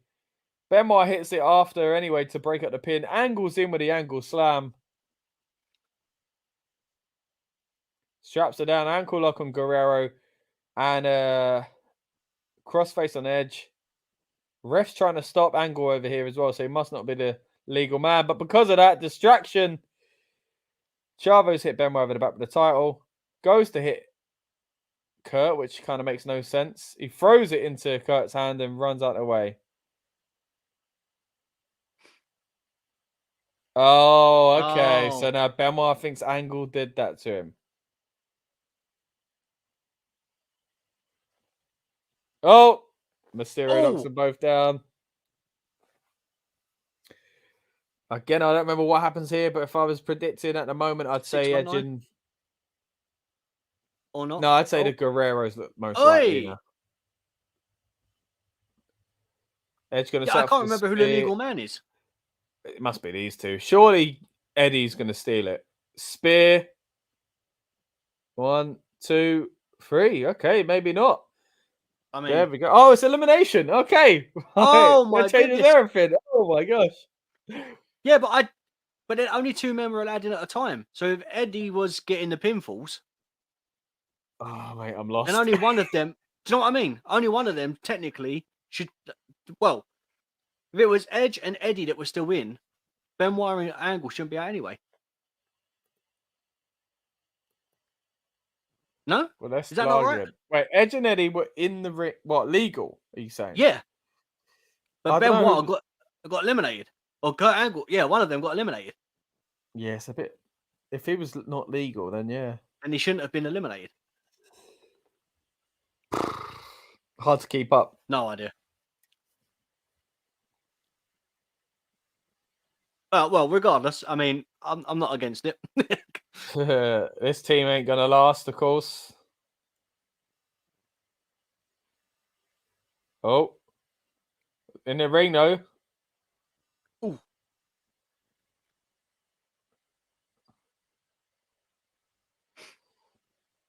Okay, now Eddie firing up on Edge, sets him up for a nice suplex there. No Free Amigos. I think we're pre-Free Amigos.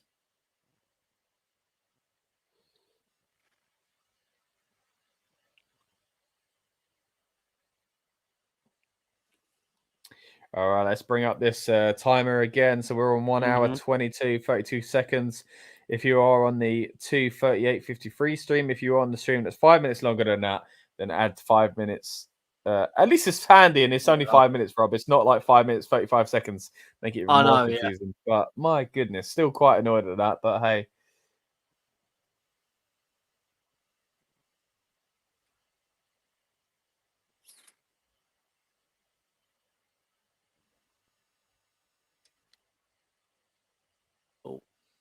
Oh, nice. Oh, Eddie jumps on to get the sleeper.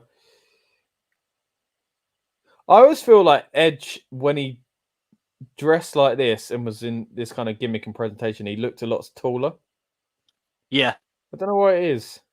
Well, I think he got thicker in the muscle, didn't he? Right, he's very skinny here. So I guess because he's skinny, he does look taller.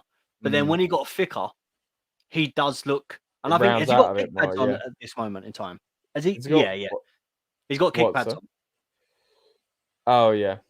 Yeah. I was going to say, because later on, when he wears the red tights and the kick pads are a lot more visible, it makes him look smaller. Oh, because maybe maybe they're just boots. Are they boots?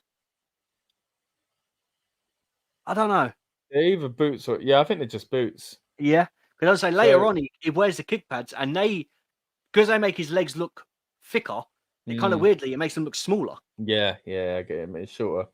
Nice little bit of work there from Eddie, and now also Chavo basically was... No, I think Eddie was only doing it, using the rope that he's supposed to hang on to as a, non-legal competitor on the outside, and he used it to choke Edge. So that was quite interesting.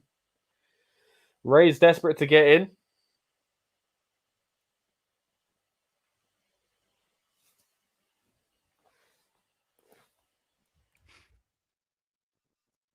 It's funny. Now a team, Angle and Benoit, have been eliminated. They've really slowed this match down now to, I think, to have an explosive finish. Yeah, it must be. That's how it feels like, doesn't it? So at this stage, because I thought it wasn't elimination, I was starting to feel like who I feel would be winning, but because they have slowed it down this much, it's hard to tell. Yeah. Double flapjack. Nice.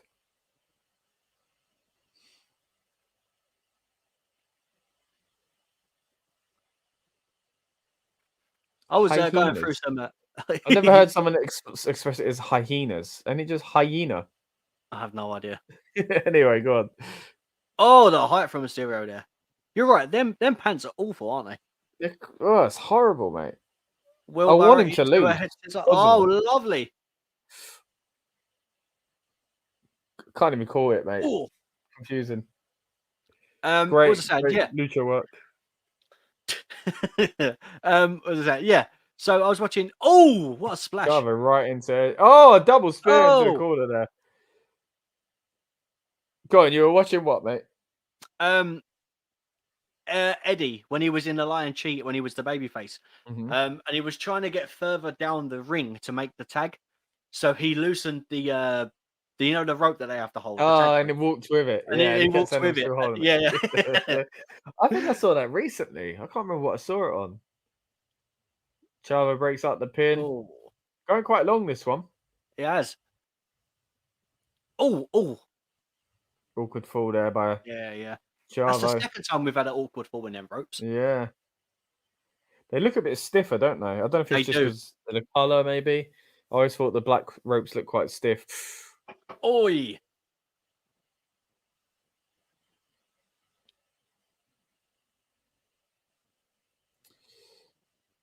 Get your cell phones out, the dear Michael Cole. Not for a picture, mate. Literally for the phone call.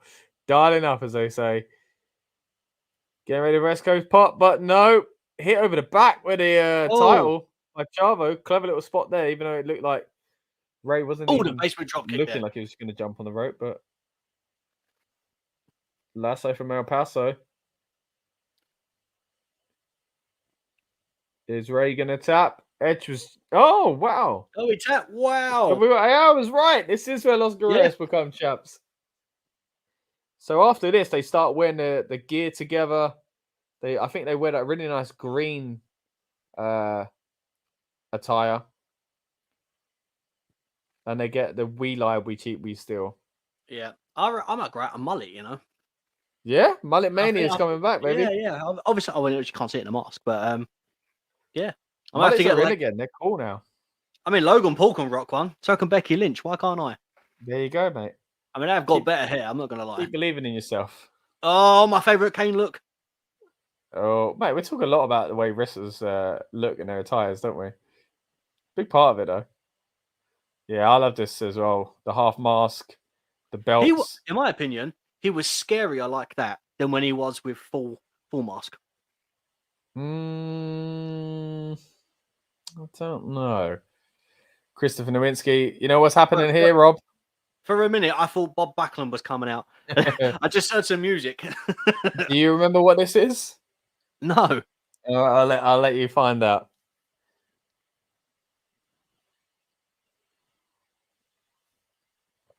Because Chris Nowinski, for a lot of the younger wrestlers, wrestling fans even might not be familiar with, because he didn't have the biggest spell in WWE, but you could argue one of the most impactful wrestlers still to ever enter the industry, just simply because of the work he's done since leaving. Concussions meant he left the company, left the business altogether, and since then has been working in things like CTE and things like that. So doing great things for athletes, not just WWE, NFL, as far as I'm aware as well. So great work there. And of course, happens because of his own kind of troubles with concussions and stuff like that. Yeah. His whole thing here is that he's a Harvard graduate, so we always knew he was a smart guy. But yeah.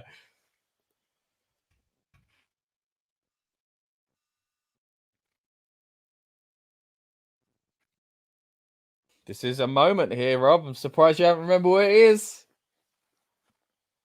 I literally can't remember.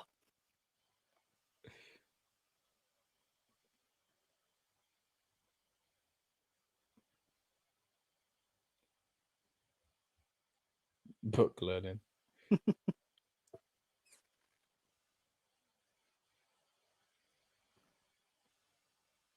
Oof. Not that familiar with baseball, but I imagine that's a sore subject maybe for a Yankees fan, if that is the case. A lot of people in there. That would be Man City for us in the UK. And Chelsea back in the day. Right. So it's all about his intelligence.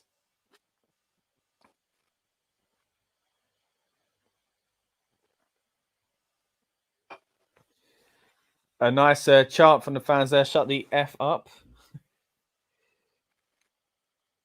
All right.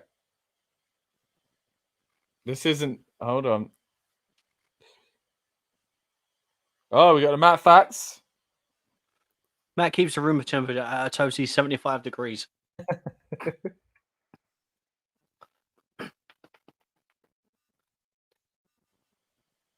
I used to think that song was saying I could slam a tornado. By the way, isn't it? No, it's a slap, isn't it? I don't know. I think it is. Matt only drinks low-fat chocolate milk. I mean, you know, he might no point about having full fat, is there? WWEmatitude.com. Let's see if that still works. Go on. WWEmatitude.com. Go to WWE.com. Nice. Goes to WWE.com. Yeah. Wow. I wonder if when he was still in the company, he went to his bio at least. Version 1.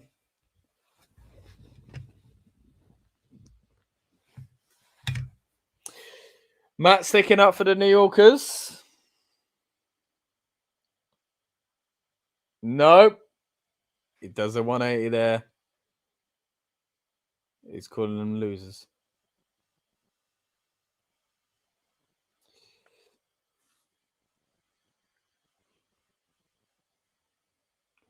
Attitude.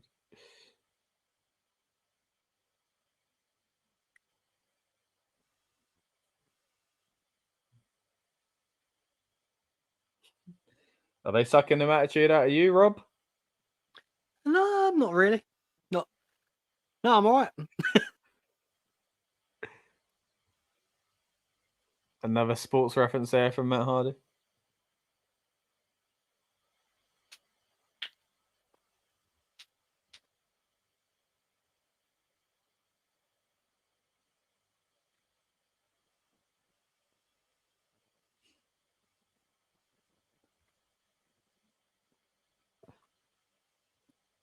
JR, where's this going?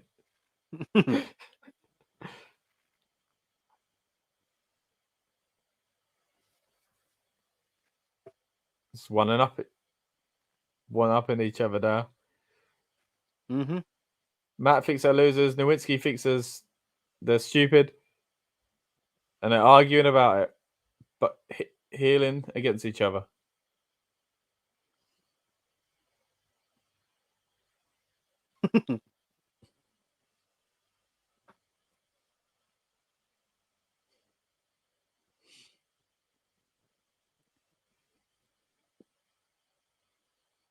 Debate. Why did you do the delete sign there? The origins. And they're stupid. There we go. Lupid. I'm going to bring that back, mate.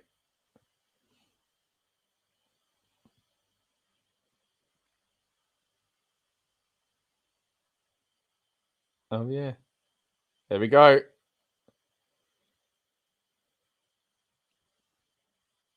Yeah! Big Papa Pump. I really did forget about this. Yeah, this is his debut, man. Well, I say debut. He'd been in WF before, hadn't he, as the Steiners?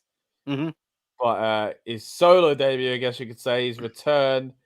And yeah, arriving after WCW is when we first start getting the contracts that didn't kind of get picked up straight away. As JR's just said there, the free agent. I was so excited when Steiner came in. I thought it was so cool. Then his run, he kind of not great. Fizzled. I felt he should have got the title when I was younger, Yeah. but maybe that was just a young fan into the babyface. On hindsight, I've seen a few things looking back where I'm like, oh, okay. Some of the matches weren't as good as I remembered. But I always liked him, man. I always thought it was really cool. And you don't want to be calling people stupid when you got someone so good at maths coming out. Exactly. Interesting fact for you. Scott's arms are almost as big as Big Papa Pump's. He just doesn't like to show off. Yeah, exactly. I don't want to embarrass the guy. As you can see when he looks lovely into Bobby Lashley's eyes. Same physique and everything.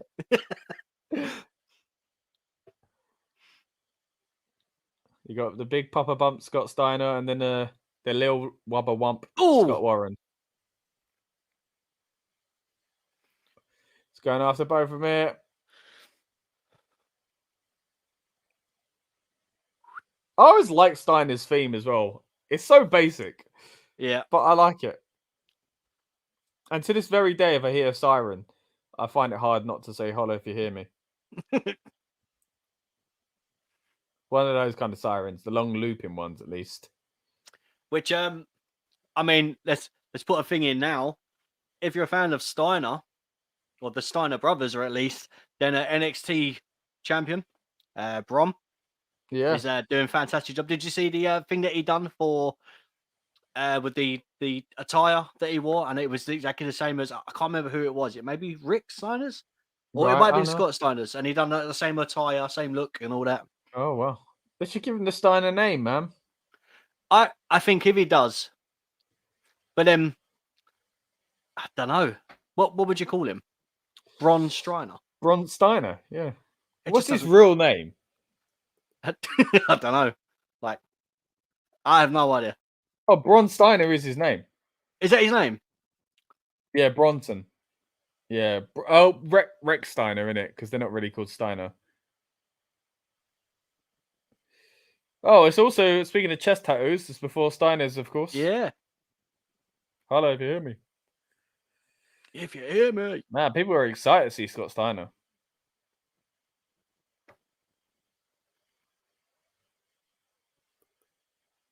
It does seem really out of place now, like, because they never promote the fact that he was in the WWE. They never really talk about his reign, his run, or anything like that. It kind of fizzles out with that storyline with Test and Stacy Keibler, which I thought was fun as well, with when Stacy brands Test fans the testicles, all that stuff. There's a famous clip, though, of Steiner falling off the ramp, off the ring, trying to jump onto Test, I think it is, from that feud. So things did start to dwindle quite a bit. But yeah, interesting that they don't really touch on him ever really being in the company. There we go. MSG with Empire State in the background. Oh, it makes me miss New York, gotta say. Here we go. The Chamber's coming down. You got to remember what this is like. Yeah, well, how long we got left on the show? An hour. Flipping heck. The match didn't go on for that long, did it? I don't think so. And no one interferes or anything like that after it. Is there a traditional Survivor Series match after? Maybe there is. I don't want to look. Nah, because hold on. What's in No, this is it, mate. Is it an hour long? You got entrances and you can see the tights. Sean's hair as well. I was gonna say that. So around this time, I remember going around one of my parents' friend's house, right? And we were there. And before we do, hold on, we got RNN breaking news. Of course, this is a Randy Orton update. Get well, Randy, at WWE.com. I think for a bit it was at AOL.com. My brother sent him an email.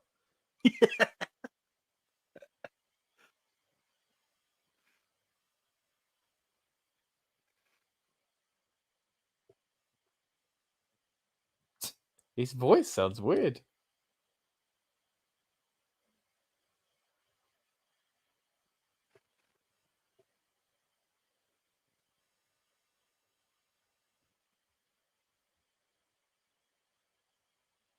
It's weird how things like that stick in your head. Get well, Randy updates. I'm so glad he changed his promos. Yeah, they literally moved away from that thing. They're not even going back to it. With Shawn Michaels. So, like I said, that guy with Shawn with a hair like that. I remember going to a friend of my parents, and they had a different friend there that we didn't know, and we were watching. It was the 2002 World Cup. It might be the England-Nigeria game, and this guy had hair like that. And you know, when you're 12 or 13 or whatever it would have been, I was convinced. I think it might be Shawn Michaels. And I kept looking at him like, he looked like, in my head, if I look back now, he probably looked nothing like him, but I couldn't differentiate that much. And in my head, I'm like, why else, like, would what if Shawn Michaels is in this flat here in Poplar? I mean, why not? Why wouldn't it be? Watching England versus Nigeria with me. Why not? Yeah, but it wasn't. At least I don't think it was. I've had a chance to interview a lot of WWE stars over the years, which I'm, grateful to have been given that opportunity, but never quite been afforded the opportunity to interview Shawn. So maybe when I do, if I do finally interview Shawn, I can say to him, Shawn, England, Nigeria, World Cup 2002, where was you when that game was on? And if he says I was in Poplar, East London, then I know I watched it with the Heartbreak Kid.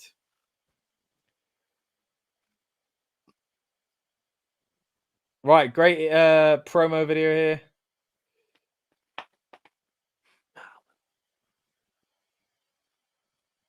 These promos were fantastic. Yeah, I was just thinking my editing style was influenced a lot by it. What I saw in WWE growing up as a kid. Because the first things when I edited and stuff, the first things I used to edit with were wrestling clips. Yeah. And either wrestling clips themselves or animated GIFs or animations from Fire Pro Wrestling games that you could get little animations for. And also backyard wrestling stuff as well. Of course. That I do myself. I bet you done like a backyard wrestling highlight reel for yourself as well, didn't you? Mate, I had a whole promotion backyard wrestling. We can go into this another time. But yeah. We should do a Rebellious Noise Presents and we'll do a watch along. Yeah, we nearly got a back. You shouldn't backyard wrestle, guys. It's a terrible thing to do. Is as a kid, I was like, "What's the big deal?" But looking back, the amount of things I hit myself in the head with and did to my back, idiot.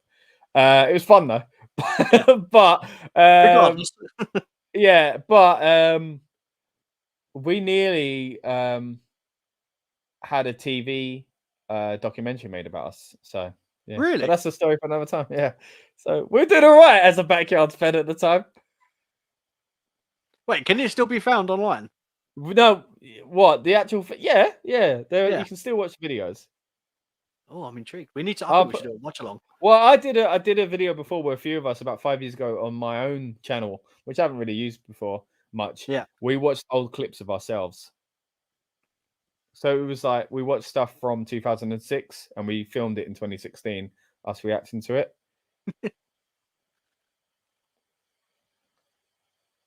Mate, they are dragging this out.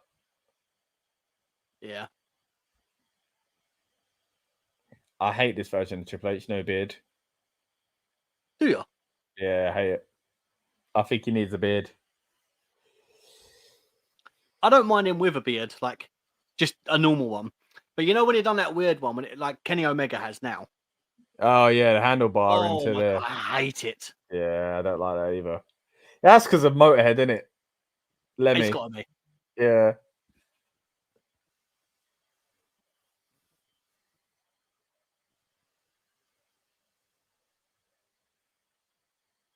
Triple H putting them over there, saying they're 5 very best in the business of all time, basically.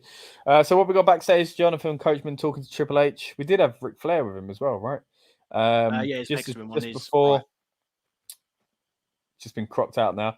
He's only the nature boy. Where we are on the stream is 1 hour, 44 minutes and 10 seconds. As you can see, if you are on the stream, that is 2 hours, 38 and 53 on the network. But if for some reason you've got the version that Rob's got, that's 5 minutes longer, just add 5 minutes, exactly 5 minutes on top of this. So you should be out 1 hour, 45 and 26 seconds. Right. With that being said, let's keep gearing up towards the main event, mate. Okay, so now Bischoff's coming out. They really are making a big deal out of this match. Like, I like it. Like they're really. This is the first one, right? Yeah. Yeah, it's really hyping it up. I've got to say, Rob, I prefer the old chamber. We need the old chamber, but it looks so much better. Does it looks? I know the current one's more practical, but this one looks cool. I just feel like it takes away. The idea is to like. You go into the chamber, you're not supposed to come out the same again. Yeah. But then you got padding on the floor. And I'm like, well. Yeah, but I understand it would have been, for performers and that, not great. And they've made it taller so that they can stand on the top now. And I completely, if you're going to redesign it, the way they've done it makes sense. Yeah. But at the same time, based on looks, this one's cool. 2 miles of chain.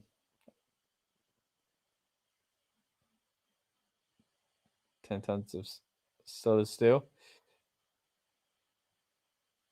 Yeah, so he's even amping up the floor by battering it with a pole. When it had the bulletproof glass. Yeah, which broke quite often.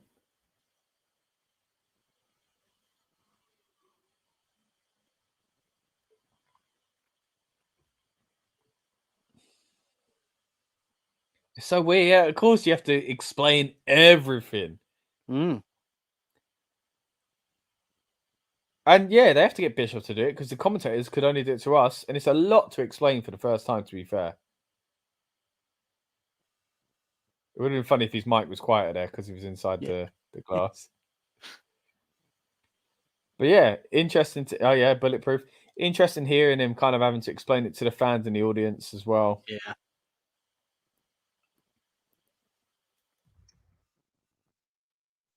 Interesting to see what they emphasize about the match that they don't now. Of course, like the floor, because they've changed it.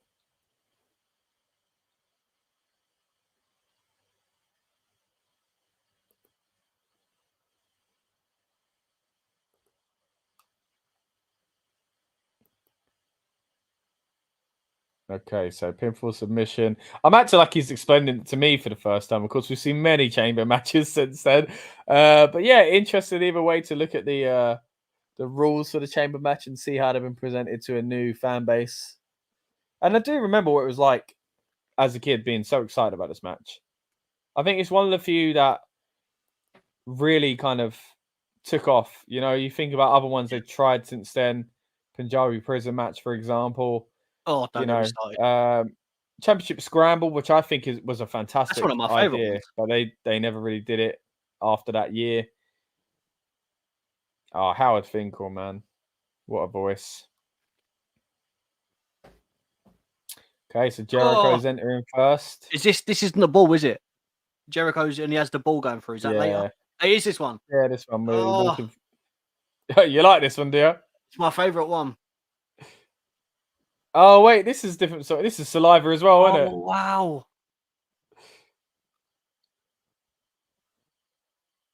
King of My World. That was it. Yeah. Hold on. In the graphic, the It's picture. the old song. No. No. I was saying in the graphic. Oh, they're singing live from the world. How weird is that? I doubt that. Actually, are they live? In the graphic, it was one of those typical ones where they get a render and they just put a title on top, Photoshop type thing. Is it? But it was a different. It was different titles. It was the old WWE tag titles. I'm sure it wasn't this Raw tag title. Who's he tag champ with? I have no idea.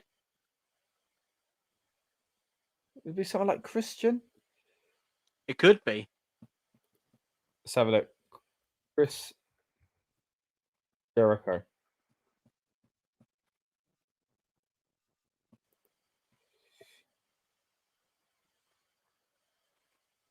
My goodness, this man's Wikipedia is long.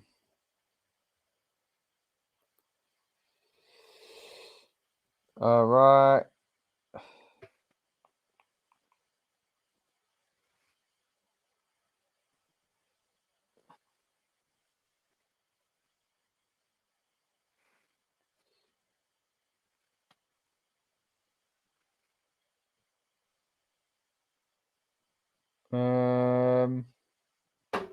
Teaming and feuding with Christian. So Is it Christian? it must be.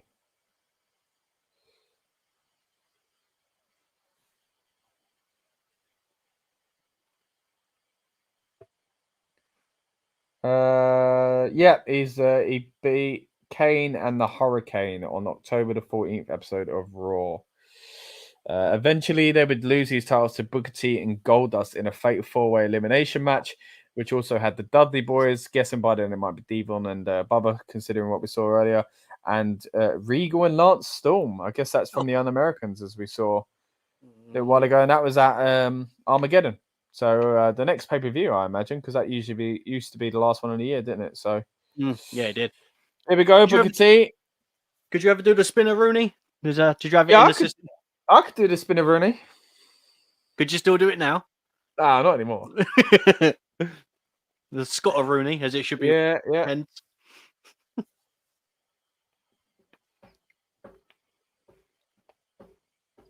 Cool theme song, this one as well, I've got to say.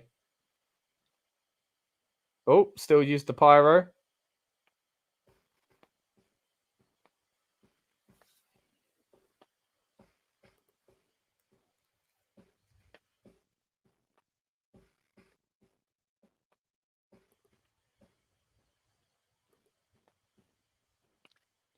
I didn't know the song made that weird noise. Really? Yeah. I think the chamber match that probably sticks in my head more early days is I think the one with Goldberg in and RVD, Yeah. I think, and all that. That's 2003, I think.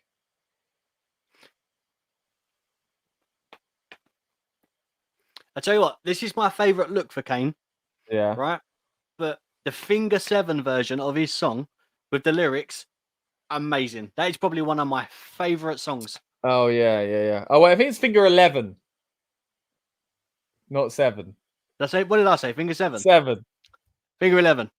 Yeah, that's it. Oh, is Finger this 11. one? Yeah, it's this. Yeah. Yeah. Great song, mate. I liked that they brought back Kane's original theme, but like I said earlier with the Brett one and the Rock one, it's a remake of that original theme, so it's not as good. It doesn't have the guitar; it's just the kind of organ and it's not as good. Do you know what? For a minute, it sounded like a different Kane song. I didn't realize it was the Finger 11 one. No, yeah. Mm. There we go. Shawn Michaels in his first big title opportunity, really, since his return, of course. We mentioned it a lot recently when we did our SummerSlam 2002 watch along. Again, we're talking about kind of how your perception of time changes when you get older. But the watch along there, of course, we went into the match between Shawn and Triple H, that great feud there, and of course that 4 years out that he had due to that horrible back accident, back injury, even I should say. That happens against the Undertaker in the casket match and only gets worse. But yeah, it was great seeing him come back. A different Shawn as well, of course, well documented. And my honest opinion, he should have wrestled in the chaps. He should have stayed in the chaps because these poo-stained trousers that he's about to reveal.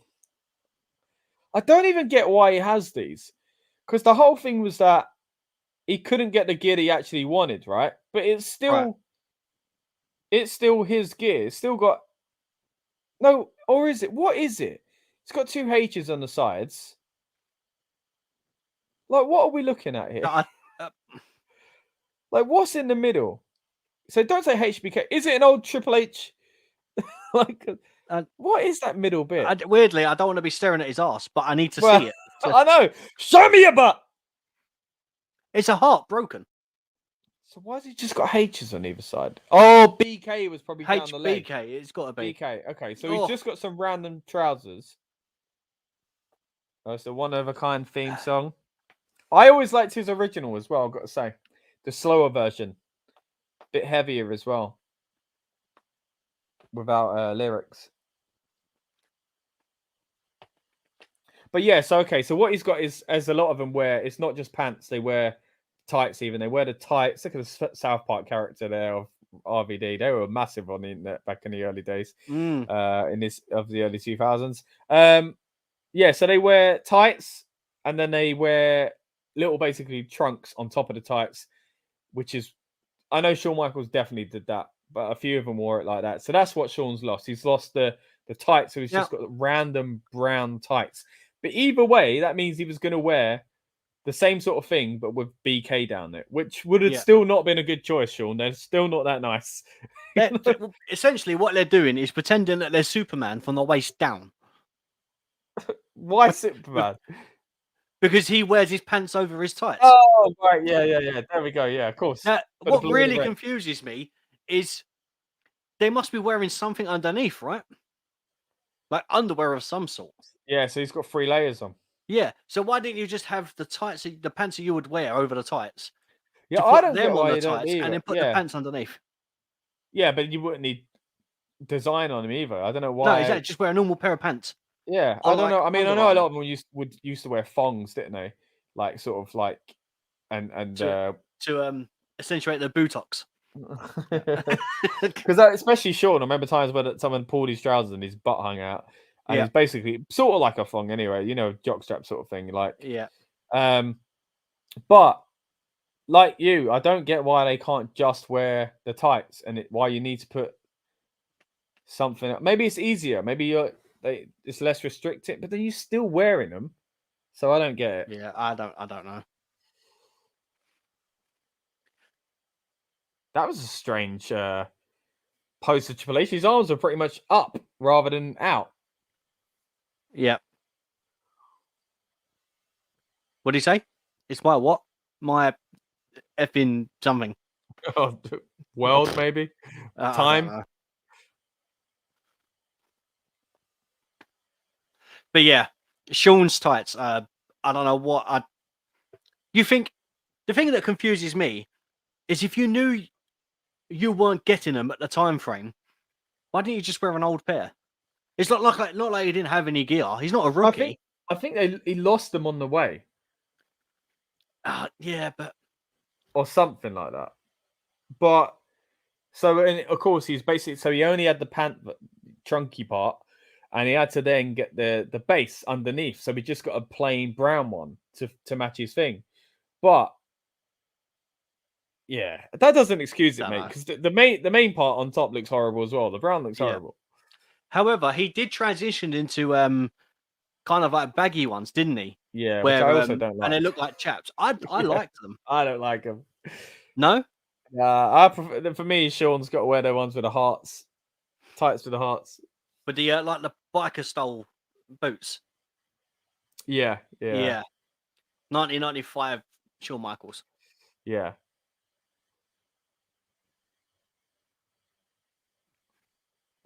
So we started here, of course, RVD, Triple H starting things. The other four are locked away safely in their pods, waiting to come here and get into the match again. First ever Elimination Chamber match. Quite cool to go back and watch it again. I've seen a lot of clips over the years.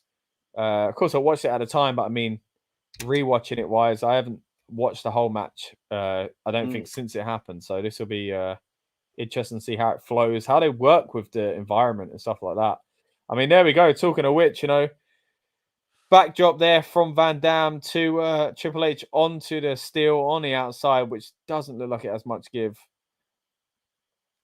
I think what's weird as well, nowadays, they've got plans on how they would work a match and this moment would happen here and how they kind of figure out how they're going to do it and segment the match and stuff. This was the first time they've done this match. So everything they're doing now is it's their first time at it. Yeah. So it's not going to be perfect. Yeah, that's it. It's a blessing and a curse because on one hand, it's a free for all. There's so much you can do. There we go. A problem straight away. It broke. I don't remember that. But the door, it literally opened up. They could have escaped. So there we go. RVD does his little pose. But then at the same time, you don't see the mistakes that other people have made and can learn from them. So you are the one making the mistake, So it is, it's an interesting thing to go first.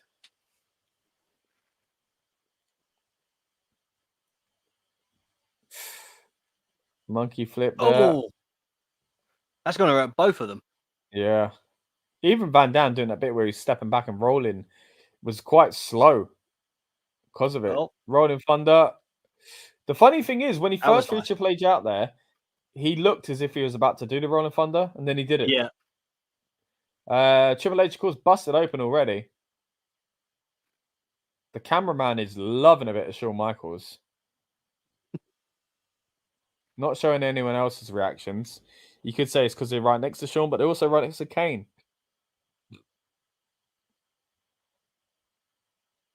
Okay, so they just say Triple H's own 6 at Survivor Series.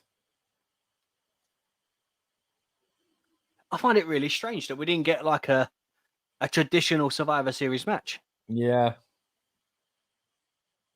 Oh. But even that, saying that, the 5-on-5, there were a lot of years where it was 4-on-4. Even in the early years. Oh, look at that. Jericho stopping Van Dam from climbing. That's great, isn't it? Putting him down through the chains, giving Triple H a chance to attack him from the outside. Quite clever, Jericho, of course, to get involved in the match before he's actually fully in. Now he's kicked back into the pod. Cool little spot, that.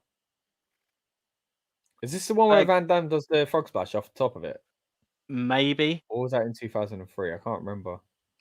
But what I like, again, is he went up there thinking he's going to be fine, not knowing that not knowing it was going to get his leg pulled. So yeah, exactly. Yeah, straight away showing the viewer as well, like, remember these different things about this match.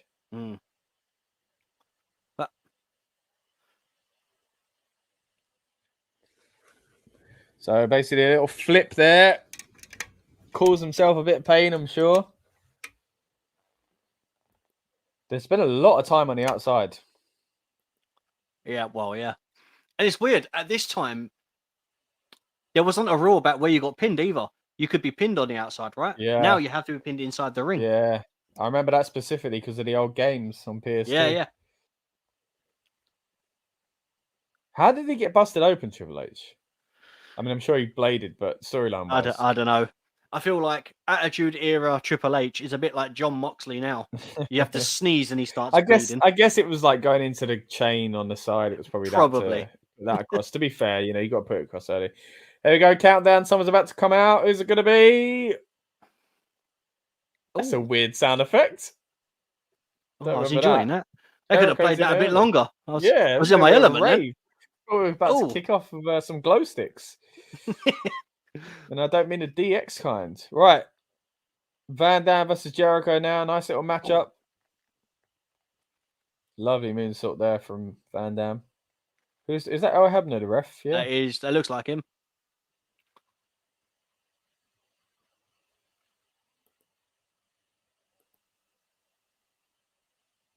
We've still got like just under 35 minutes left of this match.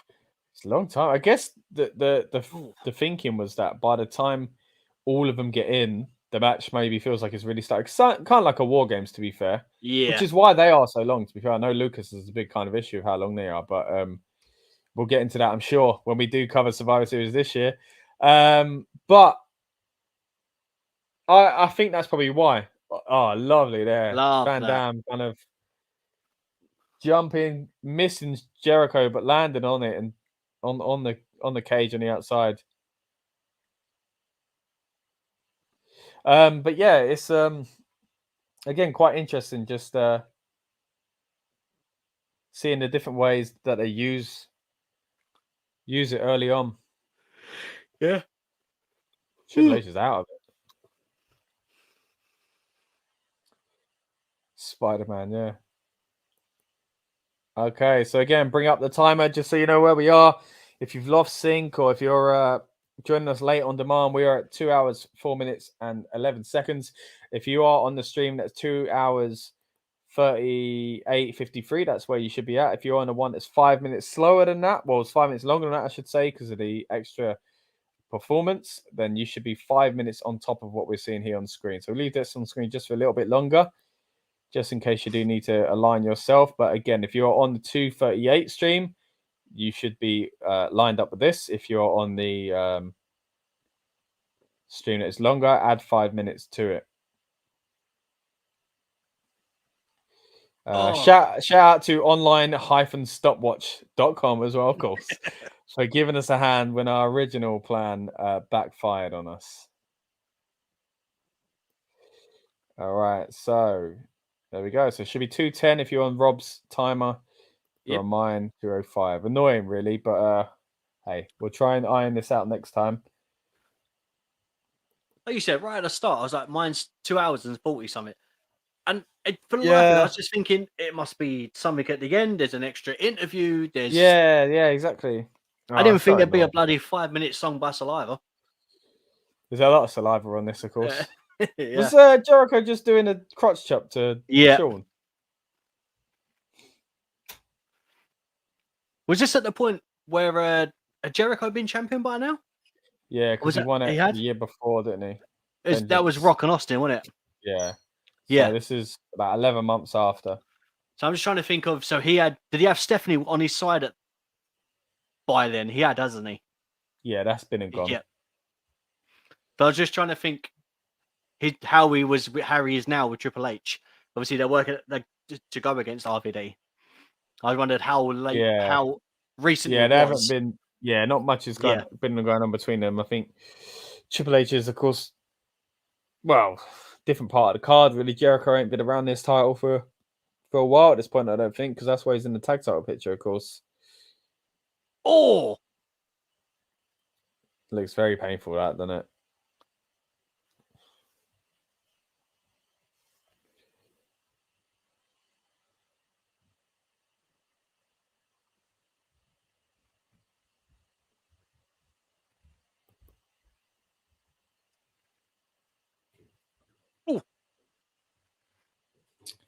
Chops there by Chris Jericho. Van Dam into the turnbuckle. Triple H whipping. Oh, Jericho into it, but Van Dam Flips over. Jericho goes straight into the turnbuckle. Spinning heel kick. Nice little sequence there. So I can't remember the order of elimination or anything like that, but I wonder if anyone gets eliminated before. Probably not, because they want to kind of really hype up everyone coming out. But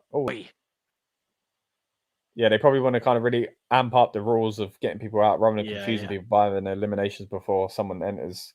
Whereas nowadays they can kind of do that. But who's coming out next? Is that Jam again, Rob? Booker T. Straight after Jericho, straight after Triple H. Well, he's been a fan of Booker T, you know. Yeah, me too. He's got to hit a Spinneroonie. So this has got to be it, right? Spinneroonie.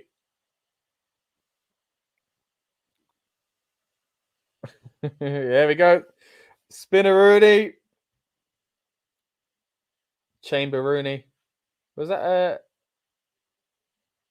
a horn there? I think so. Yeah. Van Dam and Booker T going at it now.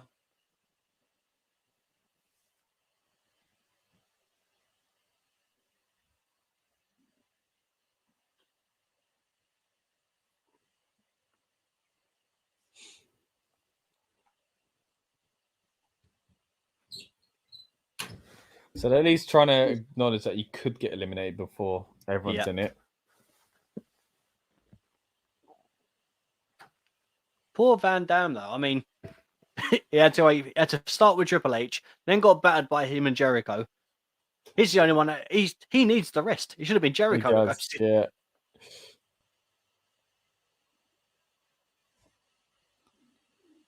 See, there you go. King's hyping up, coming in fresh, especially when, you know, we're already looking at how tired Van Dam is. So they're doing a good job of kind of explaining the you know, kind of details of the match and stuff like that.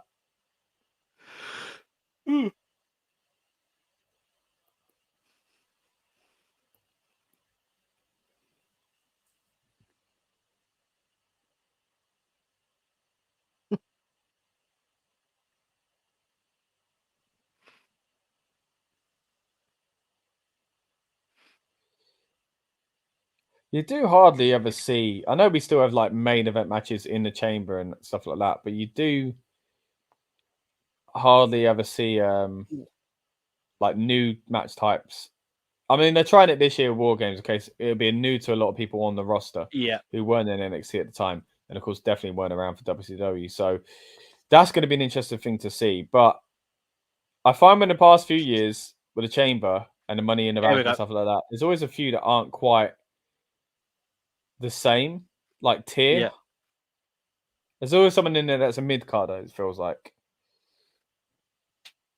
Van Dam on the top, like, having to crouch as well. Oof, awkward there. He really didn't needed look pretty though, did it? Yeah, he needed to be further away. And he landed on his feet as well. He really should have been further away, but I guess it was just the risk of not knowing how to do it. Easier to just fall. Is there like a paste like on the mat there? Like they've just pasted over a hole or something. I have no idea. Like a patch even. Whereabouts is it? Near the bottom turnbuckle? Near where they were on the floor, just them. Booker T's laying in wait. Oh. Unless, because they pull the canvas off after every match, don't they? So unless it's blood that went through the canvas and it's not as visible. No, this is the same canvas. Is it? Yeah. Every time we've been to a show, they pull the canvas off. Yeah, I don't think they bothered back then. Oh, yeah, I see it. They're like a little white, like square kind of thing. Wait, foot on the rope, but that doesn't matter.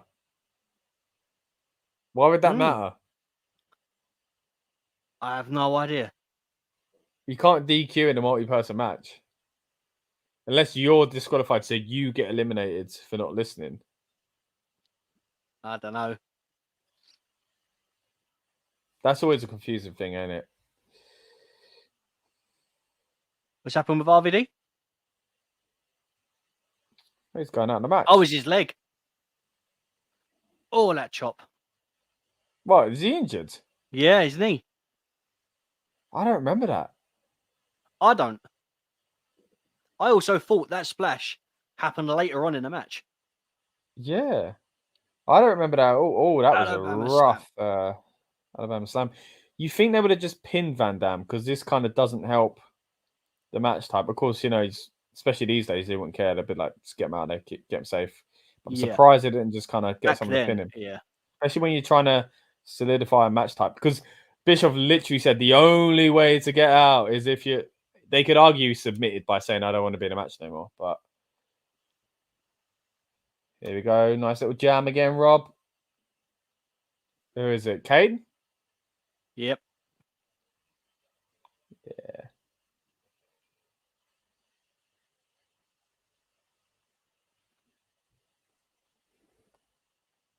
God. £320.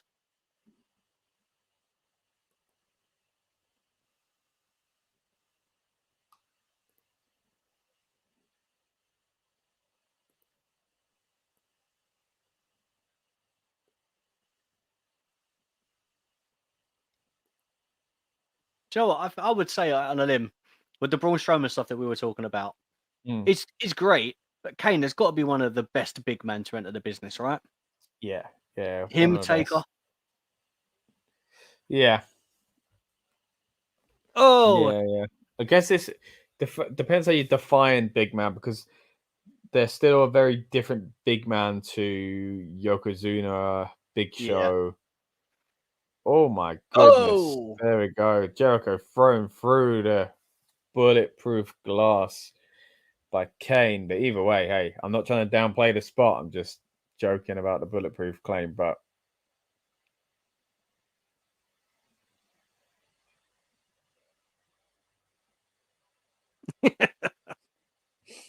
ain't Kane proof.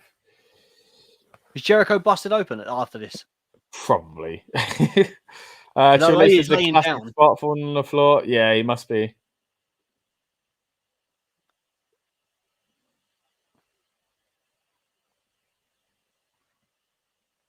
Cool. It must be the way they're showing that. No? Yeah. Yeah, he's bleeding.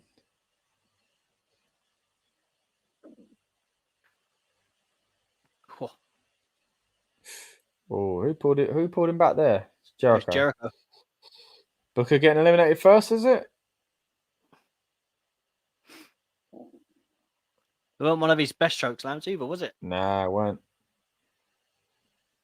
Oh, line salt. 1, 2, 3. That's it. Booker's gone. Wow. That's a trivia question for you, isn't it? Who was That the is. first man to ever be eliminated? Well, I guess it would be RVD, actually. Has he officially been eliminated, though? Yeah, I don't think he comes back. Jericho looks rough there.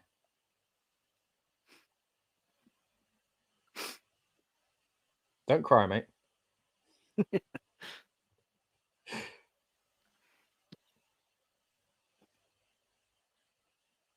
What? Did you hear that weird stat that JR just said?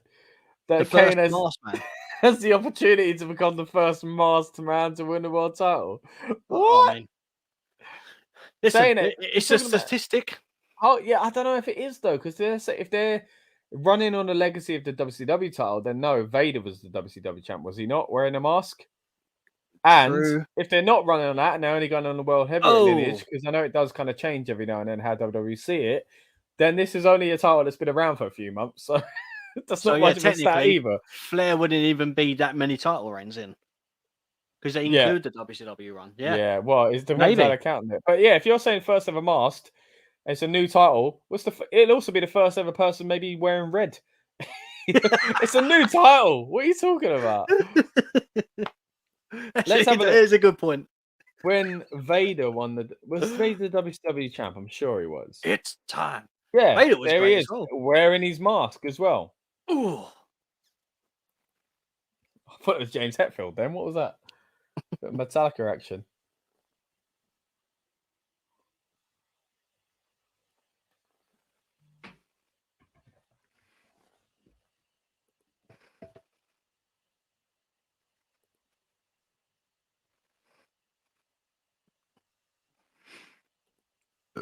Pardon me.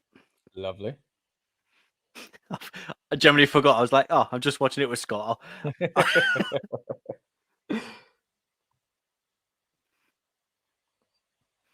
What was the time frame for the next entrant to come in then? I'm not sure. Was it 5 minutes? Well, I was about Even to that say they change all the time. The Rumble they change all the Yeah. time as well, don't they? So it's supposed to be 90 seconds, isn't it? oh, is it For the 90 seconds? Rumble. Oh, 5 is a long. for the Oh yeah, Rumble, okay, for the Rumble. I Yeah, think 90. this was 5 minutes, but it does feel like a lot longer. Yeah, that's ages. This is the last one then, isn't it? Sean coming in now. Wise really again, not being back long. You don't want to kind of do too much.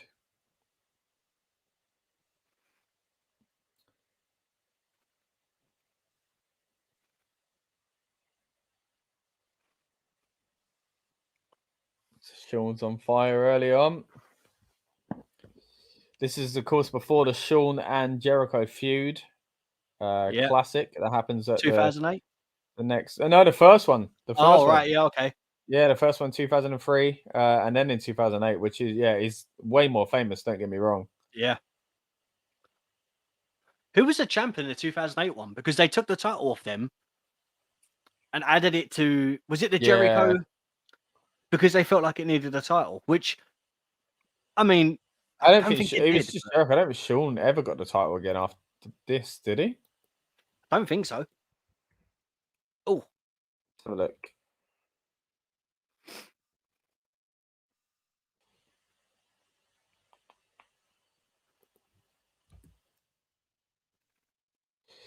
All right, Shawn Michaels.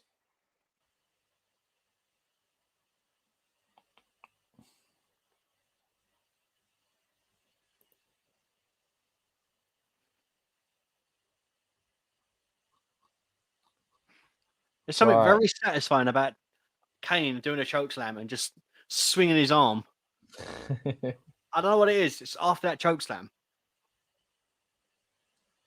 Very slow as well, isn't it? Like graceful almost.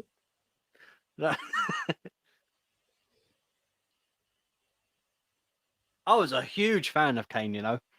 Mm. Yeah, I really like Kane. A lot of times where he was nearly bigger than he, Yeah. than they actually put him across, but he could have been the top star. Oh, Like when he was world champ, for example, in 97, 98, or 98. 98, it didn't really he should have been champ. Yeah. Around this time. I was literally about to say it was just too early. Yeah. You know?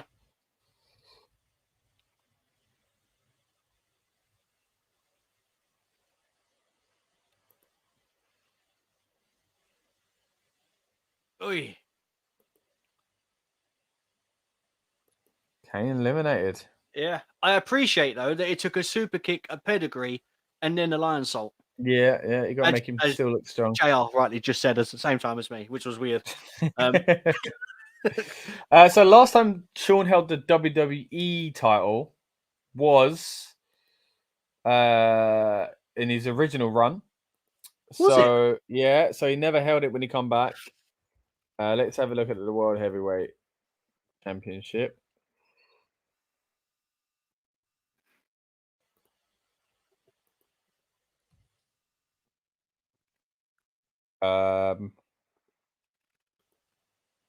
Yeah, and this is his last ever reign as well. That is crazy. It's crazy to think, yeah. Yeah, because he was back for at least. He retired in 2010. So in 8 years back. Yeah. Only held title once. Did he have any other titles though? He didn't go for the IC, did he? No, he was tag champ. In the second run. Just tag, wasn't it? So long not being champ. That's crazy. That is mad. Normally on a second run, you are more like title opportunity worthy, if you know what I mean. Yeah, but then again, I guess it's similar to Edge. You know, what is Edge? Edge ain't won a single title since he's been back. No, that is true. Taker, later in his career as well, barely held the title. Yeah, it's true. Well, then again, you could argue the same thing for most of his career. But yeah, it's interesting how they kept such a great threat on Shawn Michaels matches, you know, when he was in title matches and that, then because when he hadn't won titles for 5-6 years at that point. But he was still a threat, weirdly, even though he hadn't won one. Yeah, exactly. That's what I mean. It's just they built him really well.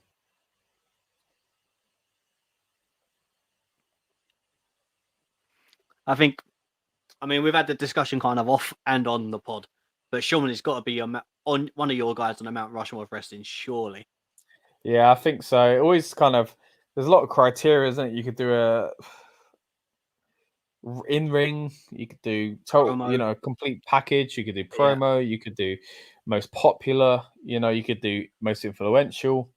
I think you have to take all those things into consideration to do, like an ultimate one. But yeah, I'm sure at some point a lot of us have kind of said, haven't we, on the pod about doing a Mount Rushmore episode. But yeah, I think Shawn's got to be up there for me. Yeah.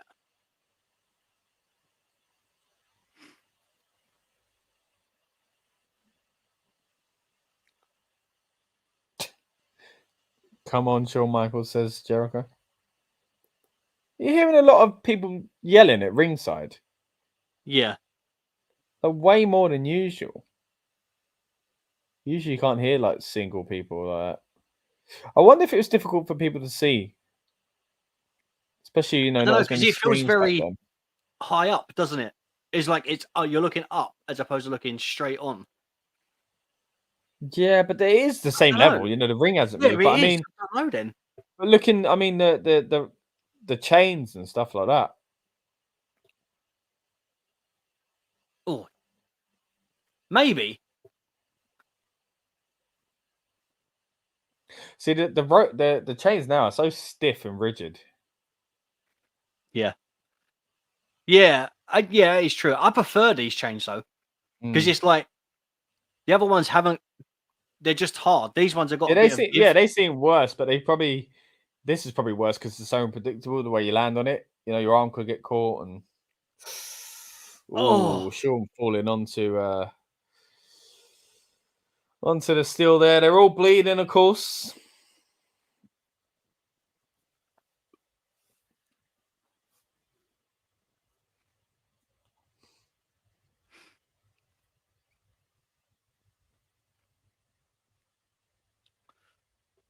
But yeah, no, you were right. What you were saying earlier. There's not been much wrestling types with or match types, should I say, that we've got new. Obviously, as you said, War Games, which is forwards up for this year's Survivor Series.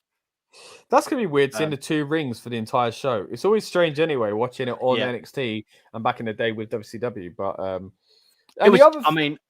go on. And say, did WCW at one point have 3 rings? Was it World War III? World War III, yeah. Well, I was gonna say, like, it's strange that WCW thing has kind of made its way into NXT and then now to the WWE main roster and taken over the Survivor Series, because I'm pretty sure War Games used to be on to compete with Survivor Series. It was, wasn't it? Yeah. Yeah.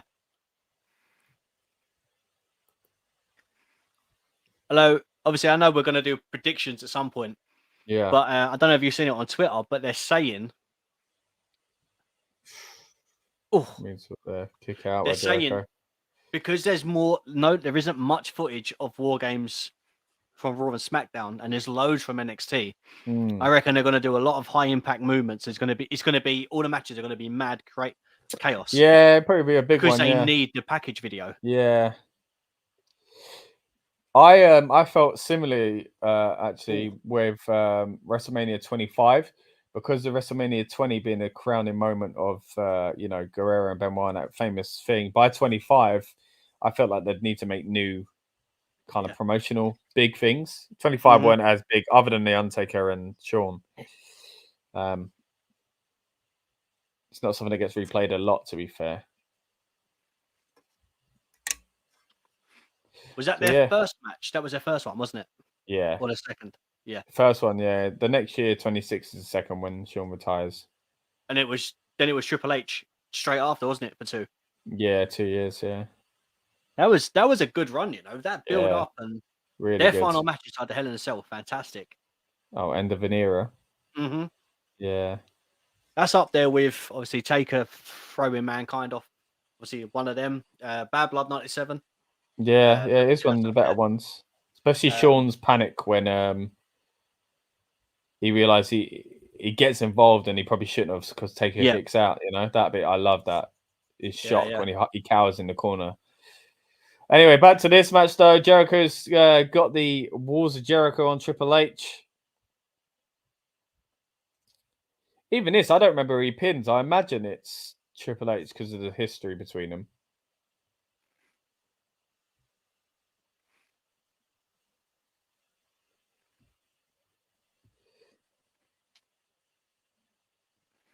But yeah, again, going back to Sean. Go on. I was going to say, why is he going back to the ropes? Yeah, I know. Yeah, pointless. Going back to Sean, I don't remember. Oh, super kick there to knock Jericho down. Gonna go for the pin. 2, 3. Nice little sequence there. I don't ever really feeling like, oh, Sean ain't gonna win when he was in title matches. So like, this is quite this feeling that people would have had here of was it's the old Sean, the legacy of Sean is why we think he could win it. That kind of again that continues all the way through, you know, multiple years, WrestleManias and things like that. That maybe they'll give it back to him. It? Like, because people put him on such a pedestal of how good he is, but then when it comes to any of big matches, he's the underdog. Even though you could put him against someone like Cena, and Sean's still the underdog. It's very strange, that booking. So we go to 2 former friends at this point. Lovely spinebuster there from Triple H.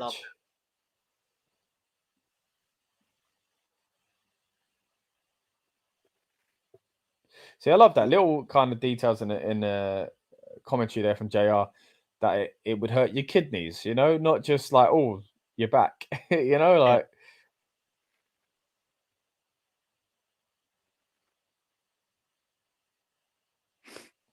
Oh yeah, that annoys me as well. I mean, that's probably part of it that Triple H, as a heel, was handed the title, but that was rough landing there by Sean, but a rough way to go over in the first place. Didn't quite get a good connection there, did they?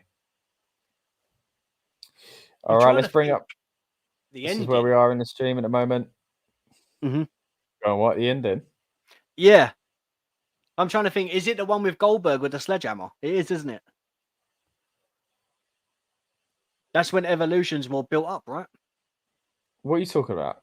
2003? Is it 03? And Goldberg's in it, and then it isn't a sledgehammer involved or something? Maybe. I can't quite remember.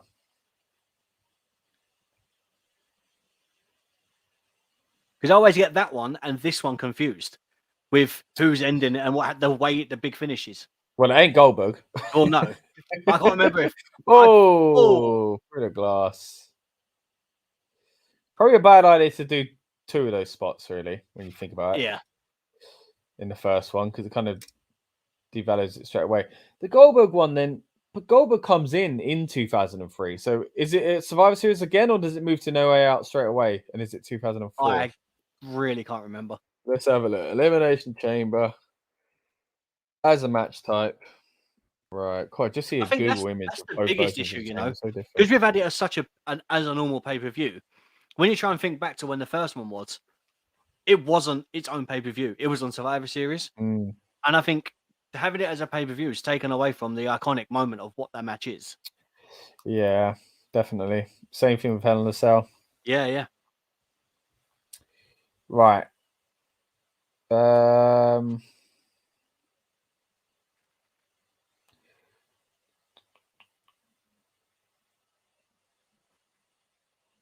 It was exclusive to the Raw brand for the first 4 matches at joint branded pay-per-view events. All right, but which ones?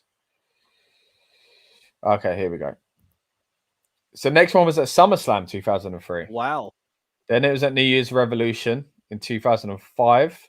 Then New Year's Revolution 2006, of course, which is when Edge famously cashes in at the end of it.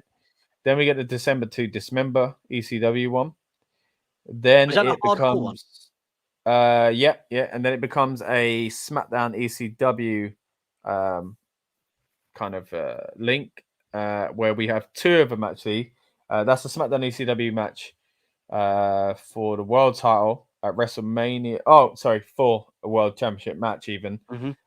So number one contender, No Way Out, and Raw gets the one that's actually for the WWE title, and that's in 2008. Wow. From there, wow, No Way Out has it for 2 years. What? In my head, it had it for like 5 years. It had it just as many times as New Year's Revolution, which is Bloody hell. wild. And then from then, Elimination Chamber pay-per-view kicks off in 2010. Since then, unlike the Cell, we've only seen it at its namesake pay-per-view. Of course, the Cell we've got at WrestleMania as well. But yeah, anyway, Sean was getting a bit of steam there, but Triple H has made sure to stop that.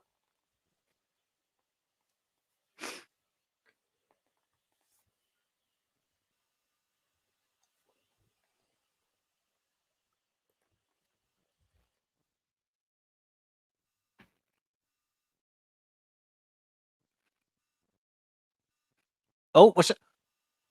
Did Hebner fall over? I didn't see. I thought he was actually going to do the pedigree on the outside there. I thought he got his leg stuck. Oh, slingshot into the chains.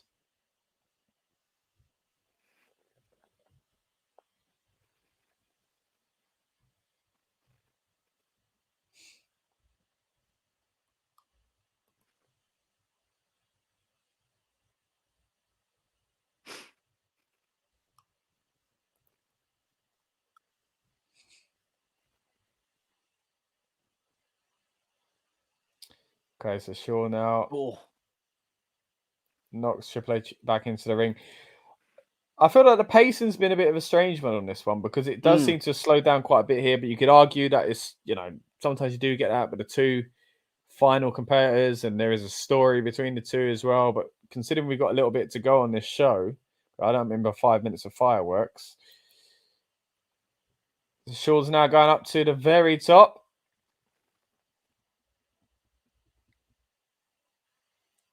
Elbows are up. Risky when you've just seen RVD get injured. I mean, that air horn was a good time. I swear, did they do it when RVD jumps as well? Like, it seems like they're trying to put people off. It was really, rude.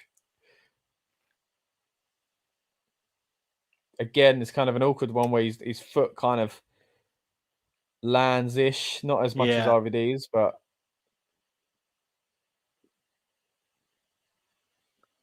I still don't like them. Do you know what makes it worse? The cowboy boots. That's it. I mean, there's always this thing about him wearing the stuff underneath, that being wrong, but like, it's still brown on top. Like, it's still horrible. Like, and the rest of it, like blue and silver. Like, what's going on? Yeah. And that middle bit, it doesn't really look like a broken heart to me, mate. It's a weird. I don't know what that is. I definitely think we need to do an entire episode. An entire episode on attire. An entire episode, yeah. Tuning up the band, here we go. Oh, Triple H hits, catches it, turns around, gets him up, ready for the pedigree. And he hits it. Oh, you can hear the boos in the crowd.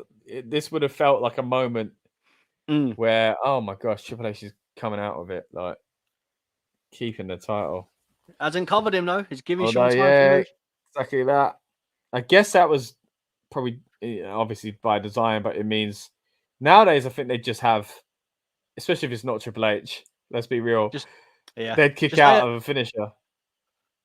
But back then it'd be like, if you're going to kick out my finisher, you got to at least make me not cover you for 10 seconds. Exactly. Just, do you know what? What's really good though is Lawler is saying, just get a pinky on it. Just get a thing, and it's a cover. Yeah. He really plays off that desperation of just a finger now would do. Yeah. Oh, he's going for another. Every time he stands like that, I always thought he was going to go for a super kick. I thought that as well, yeah. Okay, gets out of it. Super kick. There we go. Falls on top. 1, 2, 3. There we go. And Shawn Michaels is your new World Heavyweight Champion. Again, last time we'll ever hear these words said. So we got to let Howard ring it out. You notice the air horn went off when everyone celebrated as well. So, guess it weren't just to put people off. JR going mad.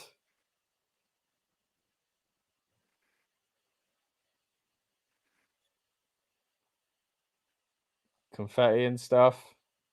That always confused me. When I was a kid and I watched, I was like, well, how did they know that? Do you know what I mean? With the confetti and stuff. Yeah, if well, of course, we know the answer now that we're not kids is because they know who's going to win. But if you want to chalk it up to like suspending your disbelief, you could say that they always have these things just in case. Just in case. Just like if you go to, if you watch a final, FA Cup final, and the name's about to be written on the trophy, and they get the banners, and the stage comes up with the name on it, or the Super Bowl. A lot of times they straight away put T-shirts on that say they're the champs and stuff like that. Yeah. So you could argue that they had it just in case, but you think if the heel Triple H, who's already the champ, retained, they wouldn't have had confetti, would they? Exactly. They would have got a lot of boos. Yeah. Cool finish though. I like that, him falling onto him after the super kick. It's a great image though. One of those iconic kind of shots. Yeah. That you do think of. Shawn return with a title, confetti coming down, horrible trousers.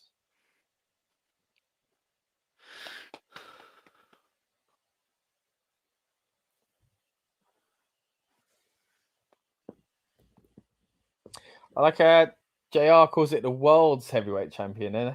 Quite reminiscent, of course, of the NWA title and what this would have originally represented actually in WCW before it just become WWE title. But there we go. That is it, guys. That is the end of SummerSlam 2002. We'll kind of have a little bit of a recap and a wrap up here as well, just what we thought of the show. But yeah, Rob, initial thoughts now that the show's over and done with, your first viewing in 20 years. What did you think of it? It was fun, It was fun. I've only got one criticism, which is there was no traditional Survivor Series match. And I just think for what the show is, that's what this show is built around. Do you know what I mean? It's that match. It's like it's having a Royal Rumble. Rumble. They were so on making this new thing, which is quite similar in the elimination sense and stuff like that. Maybe they didn't want to take away from that. And again, we still don't know, as time of recording, we don't know if they're going to scrap that this year because of War Games for the same possible reason. I prefer if they didn't. I prefer if they did kind of open up with a 5-5 or a 4-4 and do the War Games later on. And I prefer if they would have done the same here. The closest thing we got to that here, of course, was, well, we had, to be fair, it was all elimination themed. We had the Elimination Chamber. We had the tag, the table match, elimination. That was elimination. And the tag elimination. So you could argue that it still stayed on the elimination theme, which I think they've done quite a few times over the years as well. But yeah, I think it would have been good to see at least a traditional 4-4 or 5-5. Again, we don't know if that's going to happen here this year as well. But yeah, other than that, I think it was a really good show. I think 2 hours 40, depending on which version you're watching, of course. You could have fitted in that maybe, but then again, those matches aren't exactly quick either. But I guess going by today's standards, when PLEs quite regularly going up to 4 hours, I think it was a nice easy watch that in comparison. So that was good. But yeah, really good show, man. Like again, as it went on, we remembered stuff from the past, and I got excited when I realized it was Steiner's debut. You remembered, of course, that Devon come back and reunited the Dudley Boyz as well, which was such a great moment. It's strange they really bring Spike in on that, did they? So I can't quite remember what happens to Spike after this. And then the hardcore match between Trish and Victoria was really good in a time that you didn't have many great women's matches. Let's be honest. So that one stood out. Really worked well within the stipulation as well. I'm trying to think. And the other matches we saw here, again, the tag elimination was really good. The opener was very solid as well. Opener was great. Really good. Yeah, it was nice to see Rosey and Jamal just looking dominant. I mean, didn't they come in with Bischoff, didn't they? They did, the 3 minute. 3 minute warning. Yeah, he brought him in, but then he brings it back the bit when he does the when he's pretending to be the priest. Which is a classic as well. And also the other match that we haven't mentioned, 2 others, Jamie Noble and Billy Kidman, now annoyingly because of the way the streams went. And again, apologies to everyone for that. Hopefully you did manage to kind of catch up with us anyway. But Kidman and Noble, we couldn't pay attention too much because we were trying to sort that issue out. But from what I did see, great match from great competitors there as well. Again, I really enjoy Noble and Nydia together.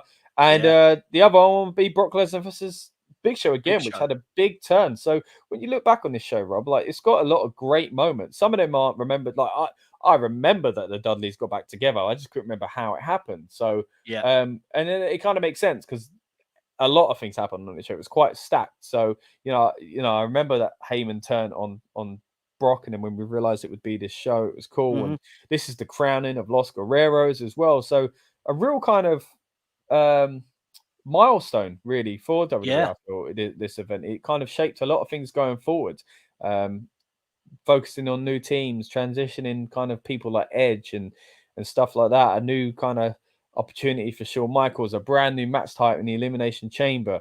A team getting back together in the Dudley Boyz. It was quite a big show. I'm glad we've actually chose to do this one. Of course, it's worked out really well for us because it's 20 years since this show this year at the time of recording, and it's quite again a similar one to what we're getting this year because we have a new match type taking over Survivor Series as well. So not a brand new match, of course, but just new for Survivor Series. But anything else you want to kind of touch on before we wrap up here, Rob?